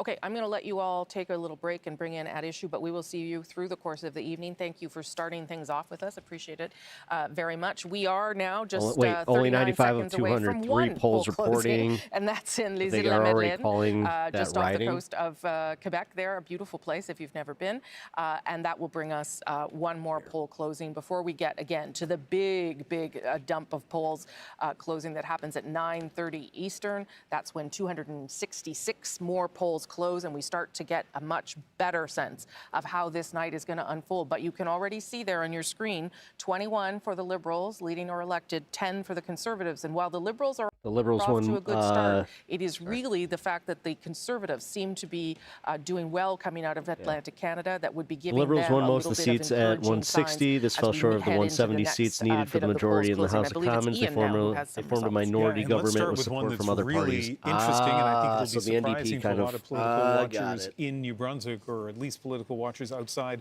of Madawaska, Restigouche. This is a riding the Liberals have won 3 straight times with about 50% of the vote there. But as you can see, it's the Conservatives that are in the lead. That may not look like a big lead, but when you look at the percentage right now, the Conservative candidate has 50% of the vote, and 2,200 votes have been counted so far for him. So last time around, the Conservatives had just under 28%. So that is a big pickup. And as of right now, that pickup is at the expense of the Liberals, the NDP, and the PPC. So that is one that's worth watching. It could be a switch in New Brunswick. Here's another one that could be a flip in New Brunswick, but another one that's very close. As we expected last time around, the Conservatives won here. This time around, the Liberals are in the lead. And by the way, the incumbency factor not in play in those last 2 ridings I showed you, the incumbent MPs not running again. And in Fredericton, pretty big lead for David Miles, the Juno-winning musician who's trying his hand at politics. I'll have more to say about he that looks so as the familiar. evening progresses. But Okay, interesting. 7 of 175 polls, Rosemary, but fair-sized lead for the Liberals there. Yeah, I should tell people, though, that all 32 polls in the Maritime, in the Atlantic provinces are reporting now. So we do have results coming in from all of those ridings, which will make everyone really happy here because they're all concentrated on their results and the ridings that they are looking at. Look there at the bottom of your screen. That is the beginning of the story of this election. The Liberals leading or elected in 21 as we come out of Atlantic Canada, and the Conservatives leading or elected in 11. Those numbers have changed. They've shifted, and they'll continue to do that as more polls close. We've had one additional poll close in Les Îles-la-Madeleine, Gaspésie, and we'll have another big dump of them at 9:30 Eastern, of course. Big, massive dumps. But let's go to Adrian, who has some results. Adrian. Well, very relieved to see that Charlottetown is okay. Good. We're getting first results from Charlottetown. Let's have a look at that. The incumbent, Sean Casey, has a lead there. Just one poll reporting, lead of 53 over Natalie Jameson, popular MLA at one point there, who's been campaigning hard. Just a note here, only 10% of the polls across the whole island are reporting. So obviously these are still early. But why don't we flip to the ones we have some more information. Bobby Morrissey, the incumbent, a lead of 6. So what do these numbers mean? Do you guys have like an electoral college that like over Logan consolidates your votes? How does this well work? known there. This is a matchup from 2019. Just 20 of 99 polls reporting. The third riding here, Malpeque, Heath MacDonald. Slightly bigger lead of 250 over Jamie Foxx. 16 months Jamie Foxx has been on the hustings there. Yeah, man. And the last one to have a look-see, Kent MacDonald. That is a big lead for Kent MacDonald over James Aylward. Kent MacDonald, the only Liberal candidate that isn't the incumbent on PEI. Liberals are holding so far, but again, just 10% of the polls reporting so far on PEI. Okay, thank you for that, Adrian. Glad that Charlottetown's doing fine. Me too. Yeah, we like it there. Okay, I David, wonder I if hear incumbency you have is as poisonous as it is here now, because like before, that's like the whole reason that the Democrats didn't want to get rid of Biden was because of the incumbency, and they overvalued it. Now it's almost a detriment, especially in the Senate and like the House, where I don't know, man. Younger voters are starting to see incumbency as a deterrent, like where it's just like, nah, we got to get some fresh blood in there. Carol Anstey has done it in long-range mountains. She came a very close second in 2021 to Goody Hutchings, the former cabinet minister who decided not to seek re-election right now. But with 135 of 253 polls reporting, the lead is big enough over former NTV broadcaster Don Bradshaw. With a big enough lead they can call certain writings getting the views earlier. from people in Newfoundland and Labrador, but he did not get the votes of the people of long-range mountains in the mass that he needed to defeat Carol Anstey tonight. So, you know, going back to that path to victory we talked about, Rosie, the Liberals are at 24, the Conservatives are at 8. You see where the standings are now. The Liberals are down 2. A little bit, yeah. When the numbers are up to 10, 11, 12, I had some Liberals texting me and says, this is very tight. This is uncomfortable. This is lose the election type number. Younger voters are heavily voted in Canada, same as U.S. mostly. Yeah, I've noticed that, like, dude. You can expect some really anxious moments. Yeah. Anybody that goes to an AI instead of Google to get answers, I automatically start going, a reassuring sight, as or you heard there TikTok, from Jason Kenney for the Conservatives. which seems to be a problem amongst some people that I know. Yeah, let's take a look at Halifax. We've been talking about that riding quite a bit tonight, Rosie. Again, they haven't had an MP since September. And what is so interesting about the results in the riding of Halifax, the Liberals are in the lead, Canada, and that is not like someone necessarily a surprise. to represent them. But what you look see where are the the numbers NDP of votes each person is has in third received. The place. winner Now, is with the person who received the redistribution, most votes. last So time these around, are the actual results would have people amounted voting. to You're the telling Liberals me that, beating the like, when you NDP, saw like by two almost on 1,000 one votes, guy, this time you have two the people NDP voted in for that third. guy, So I and do they think that's reported on something. that. You talk about how people are feeling in headquarters. That's The NDP wild. federally not going to be very happy to see that.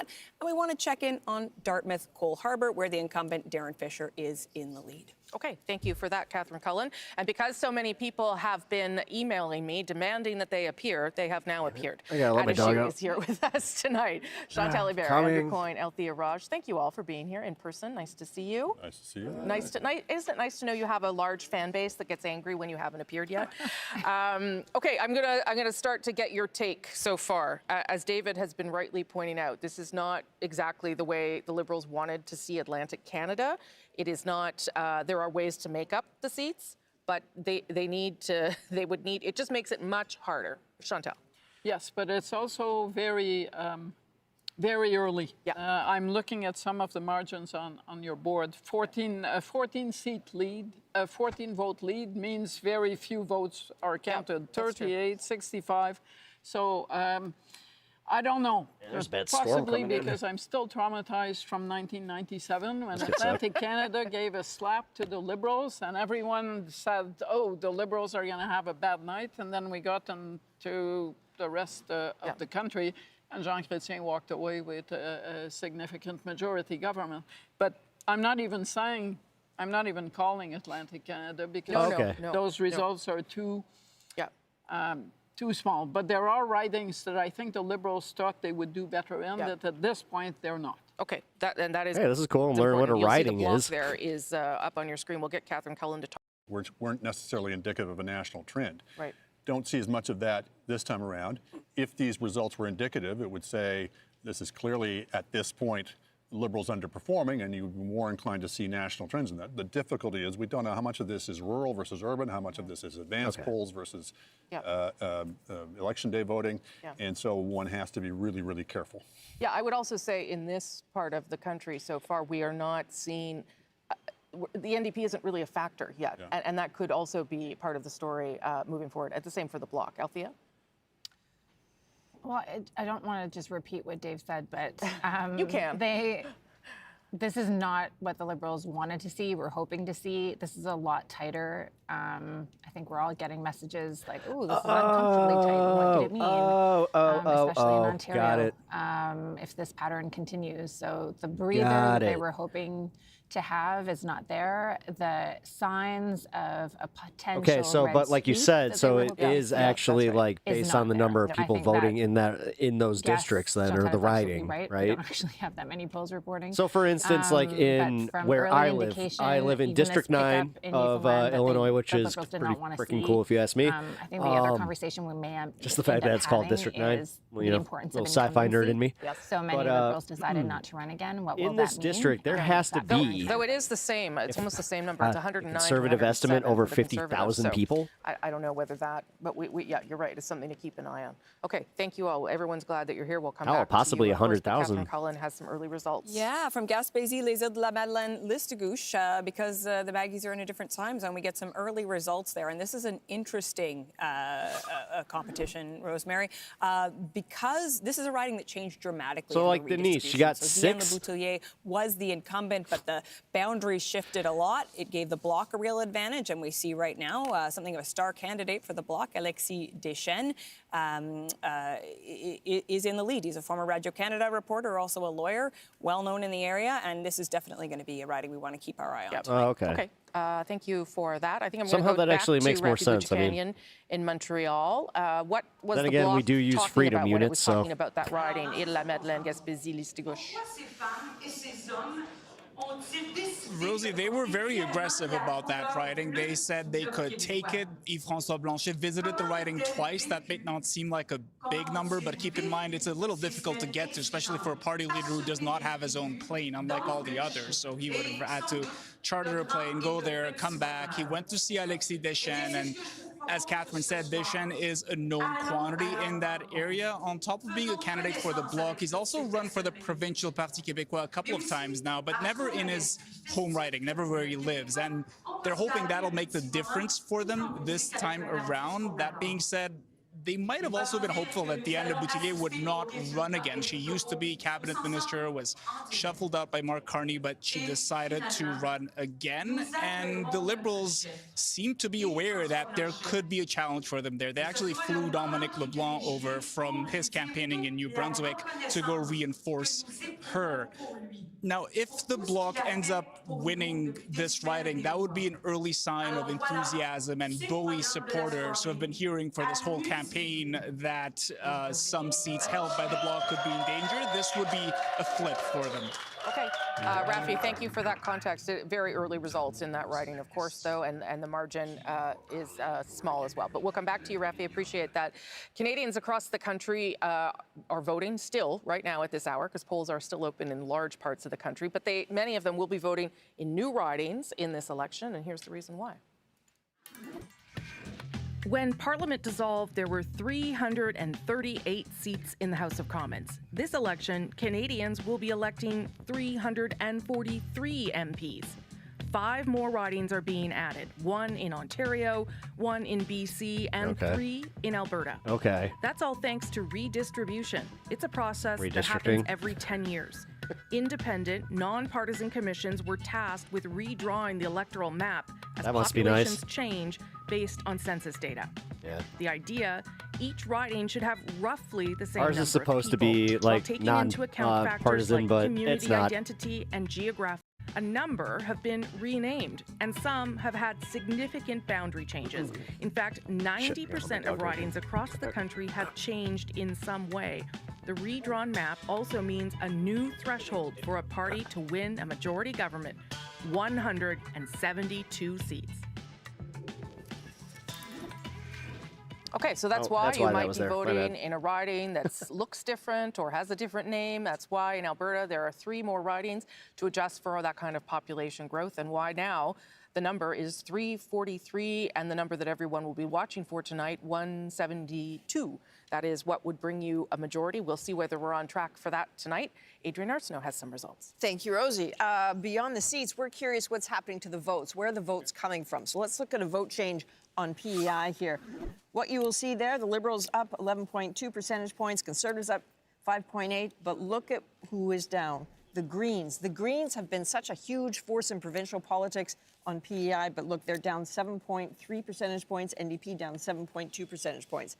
That is a big deal, but good old PEI, they have already got a projected elect. So let's look at Cardigan, because this is a big deal. This is a huge lead. Kent MacDonald is going to Ottawa. That majority is bigger than the one earned by Lawrence Macaulay last time. That is a big deal for Kent MacDonald. Well done for him. Completely different story in another part of the island. Let's look at Egmont.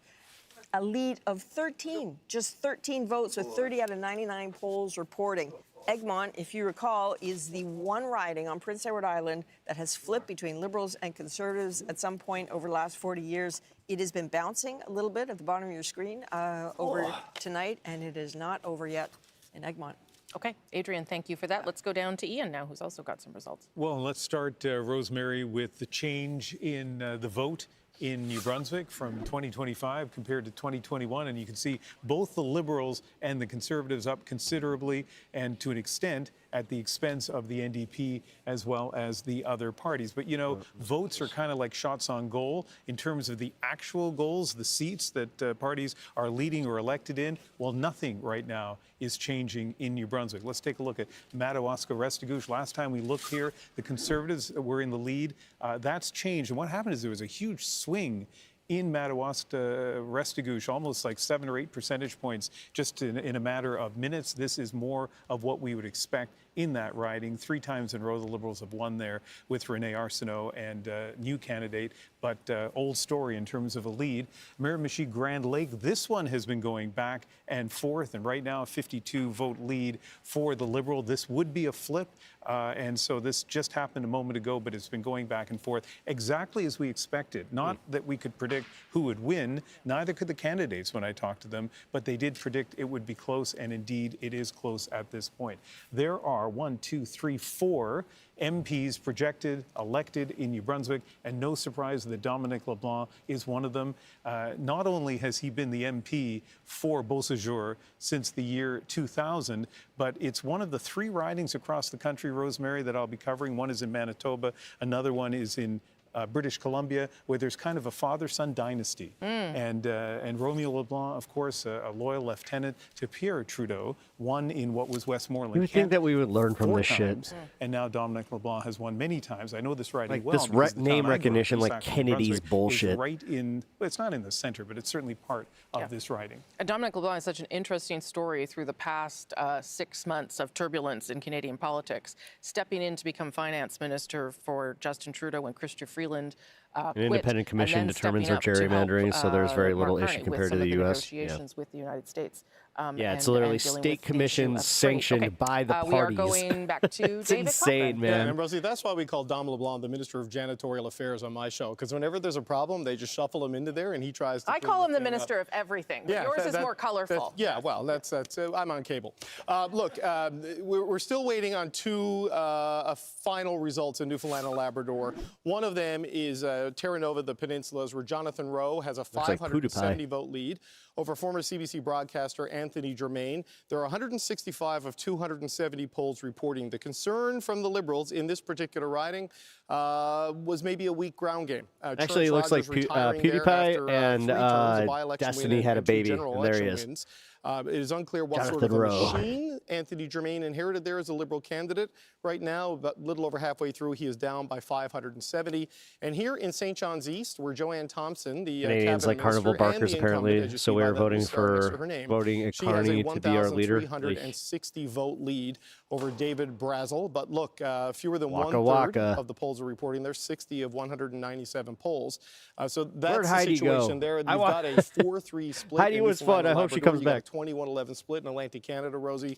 The Conservatives are sort of where they want to be, in the area where they want to be. They have the kind of growth. The Liberals are down. If the Conservatives end the count in Atlantic Canada in double digits, there's going to be some anxiety, I think, at Liberal headquarters. And it's good that you and Catherine pointed out that the Gaspé reports early, because if the Bloc were winning seats in Atlantic Canada, that's a really bad night for the Liberals. I did want to go back to something you said about advanced polls, because I'm getting lots of questions about that. So just so people know, every poll can decide when they count the advanced votes. So you can choose to count them 2 hours ahead of the poll closing if you want, or you can wait till the very end. My Lord, we need someone like her to do our election coverage. She's very so good here's at the this. Thing. I'll give you an example, all right? So obviously I am paying attention and texting with people who are in Newfoundland and Labrador. I actually got to say that, like, CBC has been lost by the they got Liberals. We have this. projected They got that this Dom one. Baracha has been defeated in Good long-range personalities, mountains. lots of Terra Nova, the information. Peninsulas, which we just showed. That is not called yet. I'll just bring it back up to show the numbers. Look, you can see this. It's about a 600-vote lead, 170 of 270 polls. Canada has an electoral commission and a commissioner that runs all federal elections. This is an independent body. They're tasked to always be ready to carry out an election within 30 days. That's crazy to me. The fact that you guys just can call an election, that's crazy to me as an American. So information flows at different times. There have been times in provincial by-elections stop putting fluoride in the vaccine. A candidate had won just in what you were able able to get from the different campaigns well before Elections NL was able to call it, just because the scrutineers called it in so Didn't fast. you guys just have that happen in one of your provinces where they took the fluoride out of the water and now they're putting it back in? There is definitely some anxiety in the Liberal camp. There is some excitement I just in the looked into Conservative that. camp because there is a lot of blue on the board right now in Atlantic Canada, but right now it's gone back down to 10. Yeah. Right? Okay. So just to show you one last thing, because we got time. As you can see, this is the change, right? Right now, South Shore St. Margaret's, that was, Rick Perkins won that in 2021. Right now it's red, you know, so there is some lead changes bouncing back and forth. And what's interesting is more polls have come in, Rosie. When you look at the vote share, it was like 48, 44. It's starting to move up. The Liberals are at about 50% now overall. The question will be, is that NDP vote that lets them run up the score in safe Liberal seats that they were going to win? And so vote inefficiency comes into play. And also some of the Atlantic NDP voters, more of that trade unionist thing than urban progressives, right? The sort of people who might switch to the Conservatives because they could be union members who live in Clarenville and commute to the oil patch of Fort McMurray to work. As Jason Kenney was just saying. Exactly. So something to watch for sure. Okay, let's go over back to Ian now. It is a very good night for Wayne Long, the 3-term but about to be 4-term MP for Fluoride St. John in water is a Canada debatable cases. topic, at He least. has increased his share of the vote I'll talk in about that it. riding by 20 percentage points. Our provincial affairs reporter in New Brunswick is Jacques Portron. From my understanding, and he it is doesn't with have any Wayne Long long-term in effects St. as far John. as like, you know, mental acuity or anything like they were saying, where it's like the fluoride is making everybody stupid. Headquarters with the candidate Wayne Long. I mean, because think about this. For everything that they're blaming for causing autism, how come it's not fluoride? Because that would mean that would mean admitting that, oh, wait a minute, this has been in the water since we were kids, so that would mean that we had the autism all along and we were just diagnosed. Justin Trudeau, they wanted to change. So Mark Carney came in, new vision, economic leader. I love the example of like, yeah, sure, my neighbor who, you know, built full-scale model trains, you know, he was a totally normal guy, didn't have any patriotism at all. With respect to Donald Trump. And Mark Carney was a difference maker. Or the guy that goes to, you know, bar and does like the bar trivia, but gets every answer right. For you, for the riding. I mean, I don't think it's any secret that St. John is the most impacted city in the country. So, you know, whether it's Moosehead Breweries or Cook Aquaculture or the Irving Conglomerate or Crosby Molasses, every business that employs thousands of people in this riding were impacted. So they were looking for leadership. They looked to Mark Carney. I think Mark was somewhat of a It's a really bad design on a hat. For the country. When he spoke, people listened. I don't like that. I don't like that Champions of the Way. And again, I heard it door after door. It's a great night so far. Lots of votes to be counted yet, though. So we're not putting anything in the bank yet. Okay, well, the CBC says you're elected, so congratulations. I'll take that, but we're still waiting. Okay. Thank you.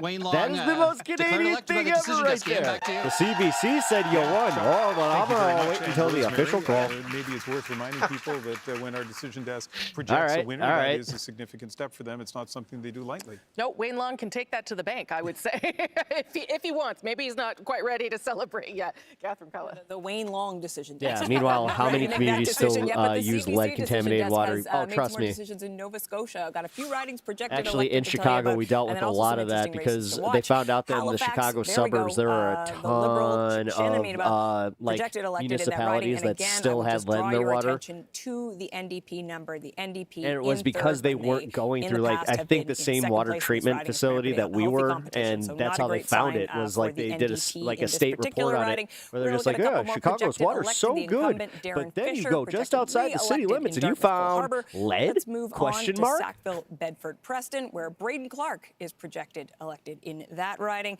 And here is an interesting riding to watch. Central Nova. Sean Fraser and Bryson Jenkins have been duking it out all night. And right now, your conservatives the former cabinet don't minister look as is in douchey. second place in that riding. Finally, we're going to talk about Acadie-Annapolis, where Chris D'Entremont, the Deputy Speaker of the House of Commons, is in the lead. That is also where the TBC's Taryn Grant is tonight, at Chris D'Entremont's headquarters. Taryn, we got you with us? Yes, there she is. I'm so, here. Yep. How are things going there? Well, we're calling it leading. Chris D'Entremont has In already some made ways, his victory putting fluoride speech. in the water He is less walked in important here a as few minutes ago and spoke fluoride to his is supporters. not So put in he's obviously toothpaste. feeling This wasn't the confident case in the enough that he 1950s. already thinks that Yeah, he's but won. the problem is a lot of He people spoke in have his like victory speech about how horrible the dental fisheries health were an because of important that issue shit. in this riding, which we talked about earlier. Wait a minute, at the top of does the show. Britain have He was also fluoride in their talking water? about Because how that now he's actually waiting to might see how the explain rest something, of the and I'm not even results trying shake to be down in funny Nova here. Scotia. And as Which is a some of your shocker, colleagues I were know. mentioning earlier, things are flipping back and forth. Either in that some or Nova that just Scotia tracks for the ridings. show, but whatever. The polls are coming in really fast, and we'll probably know some more just in the next few minutes here. But as it stands, How old are their pipes? It's pretty not clear old. if and how many Conservatives from Nova Scotia might be heading back to 1960s, Ottawa. 70s maybe? Catherine. Okay, CBC's Taryn Grant in Acadie, Annapolis. The Chris d'Entremont decision desk moves with much more certainty than the Wayne Long decision desk. We have not called that one at this stage, but Wayne Long can relax. Chris d'Entremont, not quite yet. But things are looking good. But we're going to stick with our own decision desk, if that's okay. Couple numbers just to keep in mind here as you look at the bottom of your screen with the Liberals leading or elected in 22, Conservatives 10, and the Bloc Québécois on the board, of course, just because of that one Quebec riding that has closed. All right, I'm going to bring in At Issue again, even though they're all busy away, like talking to people, messaging people, writing columns. This guy looks like an older, more disheveled Neil Gaiman. Althea, you traveled a little bit and you talked to lots of people. Sucks. Is there anything that stands out? Dude, you want to talk about like finding out some creepy shit? Oh my God. Well, the NDP is third in every single contest that we have looked at, that we have data for.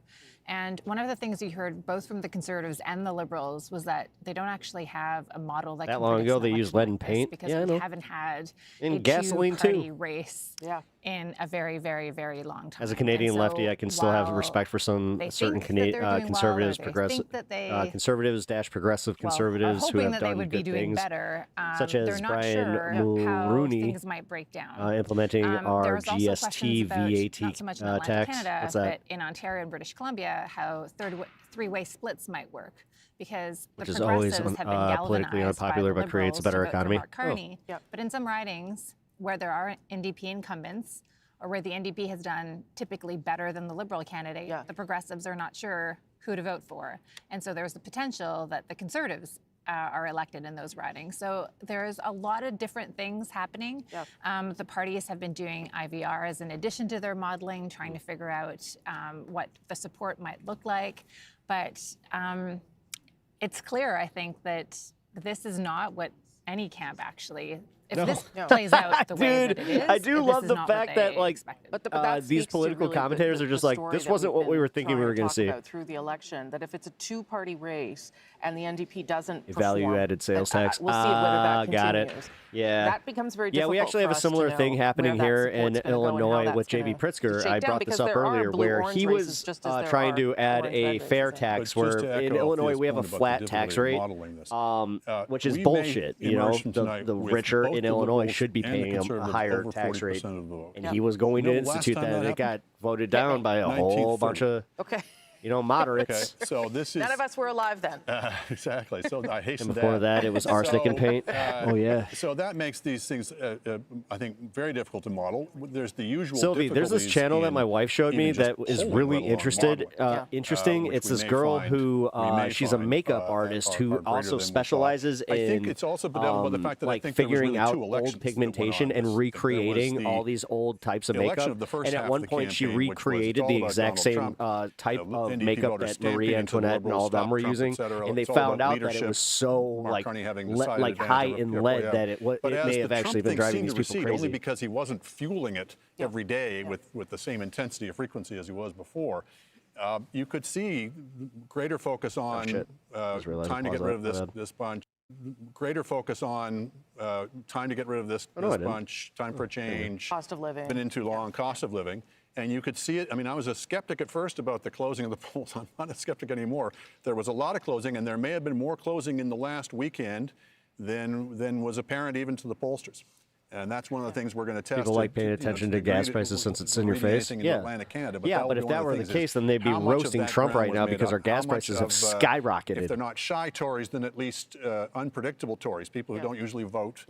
So that's the potential for a surprise here. It's the same with the egg thing. I have about 2 minutes before I need to reset, Chantal. The other factor, though, is that the issue of the leader's favorability, right? As we're looking at the modeling here, and Pierre Poilievre never overcame that issue in terms of favorability and likability. 6 months ago, those Liberal numbers in Atlantic Canada would have looked miraculous. Yes. And the share of the vote, which at this point stands over 50%. So clearly we're into a two-party battle, as we've seen from the beginning.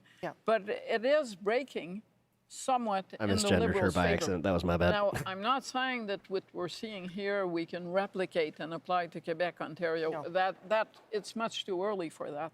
But it's really interesting to see those numbers. They're really high. I mean, both main parties have increased their vote share significantly. If you guys are enjoying this content, please leave a like on the stream here. It really, really helps out my channel. And also subscribe to the channel. We're only 3 away from hitting that 25, and like my 2.5. colleagues, I do not have a template for this kind of polarization between two parties. Just to give Carlos, people an thank you idea for of being what here. we're talking about here, Liberals right now at just over 51%, Conservatives at just over 48%, and you have to go all the NDP is at 4.5%. So that gives you a sense of, that does reflect sort of what we saw in the polls, that this is a two-party race and that the other parties are struggling to get support, and indeed the Bloc Québécois cities and are the only counties in other party Canada on the cannot board right apply now, sales but taxes we in will the expect US. to see a lot more of that to change. At 9:30 Eastern, of course, 266 more polls close, and we will start to see the results of It does those suck. The farther coming you go in, out of the city, you're in just like, a few what? moments' They pay time. what for gas? We, They pay what? are Oh getting my ready God. for,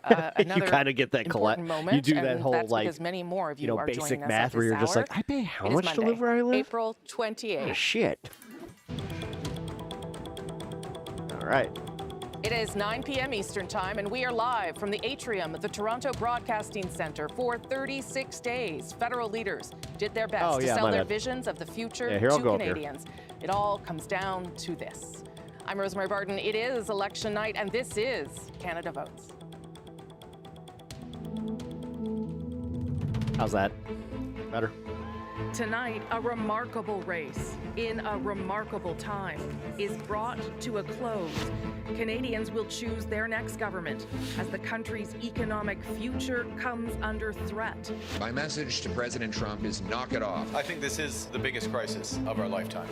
Donald Trump's tariffs, a major campaign issue, but not the only one, as voters search for solutions to the housing crisis and cost of living. We cannot afford a fourth Liberal term. I'm fighting for a strong economy. It will lower your bills, build homes you can actually afford. A record number of people voted in advance polls. It's an important election. It feels like it's a bit of a turning point. More cast their ballots today. Now their choices are revealed. This is Canada Votes 2025. I love how they use the standard drop. Canada Votes 2025. Sort of promises or campaign promises might tip the scale for voters there. So, Miramichi, as far as issues, it's not that different from others. I mean, of course, health, the economy, and the threat of the American, forcing us to lose our, our country, our sovereignty. It's on the mind of everyone. So before the Carney merge, I think the issue of the carbon tax was a big issue. That's gone, and Mark Carney's got a total different outlook on the economy, how he's going to handle that. So I think that had a lot to do with it. But again, it's not that different from. I think it's kind of a bellwether as we see. It's if we can swing Miramichi Liberal, I think there's a good chance that the rest of the country will follow because it's a tough one. Thank you so much, Mr. Finnegan. Back to you, Donna. All right, Suzanne Lapointe in Shediac. My apologies, Shediac, not Moncton. Thanks so much for that. Pat Finnegan, David Aiken tells us, is known as Mr. Tomato because he owns a greenhouse. So he used to own a greenhouse, yes, Tomato. exactly. What a title. All right, let's go to our political panel and Pepper. Mercedes Stevenson. Mercedes. Mr. Tomato, see the things you learn by watching this broadcast, Donna, that you might not pick up anywhere else. Well, we're sitting here watching the numbers with our political panel. I wanted to start with you this time, Nathan. I mean, obviously, we could talk about how the NDP are or how David Aiken knows that he's called Mr. Tomato. Or David Aiken knows everything about everyone and is an encyclopedia. But when you're looking at the results here tonight at this point, what's your take on, in particular, the issues that seem to have been driving voters that we're hearing as they exit out of the polls? Well, we were talking about this a bit before, the generational split. Yep. Right? Classically in Canada, we have all sorts of segments. Some people say we don't have a national election. We have a series of elections that take place across the regions. That could be true tonight as well. But we're also seeing something that might be different between the generations. And we were talking amongst ourselves about the group that maybe have a home versus the group that doesn't or doesn't even hope to have a home. And how does that change your view? When an issue like Donald Trump and the U.S. and all of that comes along, does it move you if you're 30 years old and not having the life that you expected to have, or even the life that your parents had? And that is the first time in Canadian history that that's true for a lot of Canadians. So if the Conservatives were more focused in on that and did that work for the preceding couple of years, Liberals haven't had always the best answers in the previous government, difficult challenges, housing, etc. Then that's some of the results. I mean, for the NDP part of this is disappointing numbers coming in. Of course, we're really looking to see what happens in a couple of key Quebec ridings, as well as when we start to move into Ontario, into Saskatchewan, Manitoba, where we'll start to know how it is that our party is going to be doing tonight. Gilles, what have been the big issues in Quebec for voters? Do you see that same skewing of ages, or is it, I mean, we've seen obviously a step away from the pro-sovereignty vote, but what is your sense of what's driving voters in Quebec? Well, I think what's driving voters in Quebec is what will be negotiated with the United States. And in the past, when we didn't have enough people from the bloc in the House, we had problem that what was put aside was the supply management, the softwood lumber, the aluminum, and the culture, because Trump now is questioning the cultural exception. That's part of the deal with Mexico and the United States. Aluminum. So when you look at what Carney said, helping the automobile sector, I don't have anything against that. But not a single word on the softwood lumber, aluminum, and the supply management. Jurisdictions and that's quite important for us, because that's our economy. It is different, but we have to protect that. Otherwise, we'll have real problems. Especially, I mean, they need aluminum in the States also, in Ontario also, but we're producing that. Canadian elections, and also phosphates. Fun for me. Who's I don't know if it's the right word in English. Phosphates, yes. The critical minerals, we have a lot in Quebec, and since we want to make the economy more based on battery, we need those minerals. And not a single word I've heard from neither Carney or Poilievre. So we have to fight for that. But for younger voters in Quebec as well, the question of affordability, what their prospects are in life, of course, huge questions. Well, and I want to ask a double-barreled question to Lisa and Seamus. This is a switcheroo of what we normally see. Typically, young people vote Liberal on the left, and older people vote Conservative on the right. And it looks like that has done a flip in this election. I want to ask why each of your parties hasn't been able to hold on to your traditional voters, starting with you, Seamus. Who's this guy? I think that, first of all, let me just state the obvious. Affordability was an issue. Back in November, December, affordability has been a primary issue and kept the Conservatives ahead for 20, 25 points over the past 2 years. The game changer is Trump. The Liberals, after 10 years, my party, was not looking forward to this election, and now look at it. So Trump obviously had a huge effect on this, but it does peter down to generations. It does, I think, come down to those who have homes, those who do not have homes, those with the prospect of owning a home, those who do not. And it gets complicated. And for I think, a younger generation that is looking usually to save up and aspire to have a home, these past few You're a very open-minded years, given COVID and given inflation, have been tough. Refreshing their banking statements to see what's happening to their investments, are looking for a short-term fix. And what they see in Carney is somebody who can negotiate, who knows the system, who knows the ropes. And maybe he's the better choice for the short term. I'm retiring a lot soon. I'm retiring soon. But then the younger generation is, that's great. I don't even have a hope in heck of having an investment. I want to be able just to survive. Fear with the boomers, and then frustration with Gen X. We have alliteration on the panel, fear and frustration. But when people are saying that Carney knows business, I agree with that. He certainly knows business. We have Brookfield making $541 billion last year and didn't pay a penny as income. He will ask all of us to pay, but his company is not paying. And they're intervening also in the housing. They're one of the causes of the problem we're confronting in the housing all around in Canada. If he becomes Prime Minister, I suspect that he will be facing a lot of questions about all of those yeah, things. the campaign was short. Prime Minister would be longer. could be long. Donna will be looking at more of those questions as the night unfolds for all the leaders. Yeah, a lot longer than 25 days. All right, you guys, thanks so much. We're going to take a quick look at some of the results. You can see the Liberals now leading or elected in 23 seats in Atlantic Canada, the Conservatives in 10. That, for now, is a pickup of 2 compared to the last election, but the result's not final. There are a couple of cabinet ministers, though, who are certainly in good shape, looking to be in good shape. Jeanette Petitpas-Taylor is one of them in Moncton, Dieppe. Yep, Jeanette Petitpas-Taylor in the riding right next to Dominic LeBlanc, and those are in the one. Okay. Oh, I shouldn't have paused that. My bad. Wait, I didn't pause it. Okay, no, I didn't. Woohoo. The orange Back in to London, the CBC. orange in Windsor. This part of Canada is where the election. I swear to God, if I get hit by the CBC for using their fucking because it is the home of the auto their sector and the footage manufacturing tonight, sector. I'm going It to is be the mad. most vulnerable part. That happened to me of the last country election. to the trade threat presented by Donald Trump. So if the Liberals are below the 25 mark in Atlantic Canada, when all of these polls open, they need to be at 40 in Ontario. They need to be at 80 in Quebec because they need to hit the Manitoba border at around 145. They think they can win a seat in northern Manitoba. There's going to be a fight in the Winnipeg area where you can see St. Boniface should be fine for them. But it's these 2 NDP seats where the Liberals had ambitions, what up, where dude? the How NDP you needs doing? to hold in their quest for party status. And they well. think they can actually take some seats from the Having Conservatives. fun in covering Winnipeg the West and Canadian Kildonan and election. St. Paul. They believe they have a shot in Saskatchewan up here. It's my mom's this birthday, is a so, Conservative seat in the House of Commons Happy that was birthday, just Mom. dissolved. Heavenly But with birthday. the redrawing of the boundaries and the overlaying of the vote from the last election, it projects to go Liberal. Just a projection. I see a Conservative That would be minority where government. They hope to gain. And of course, Edmonton and Calgary, with a Liberal NDP, PM. Conservative and Liberal fights there.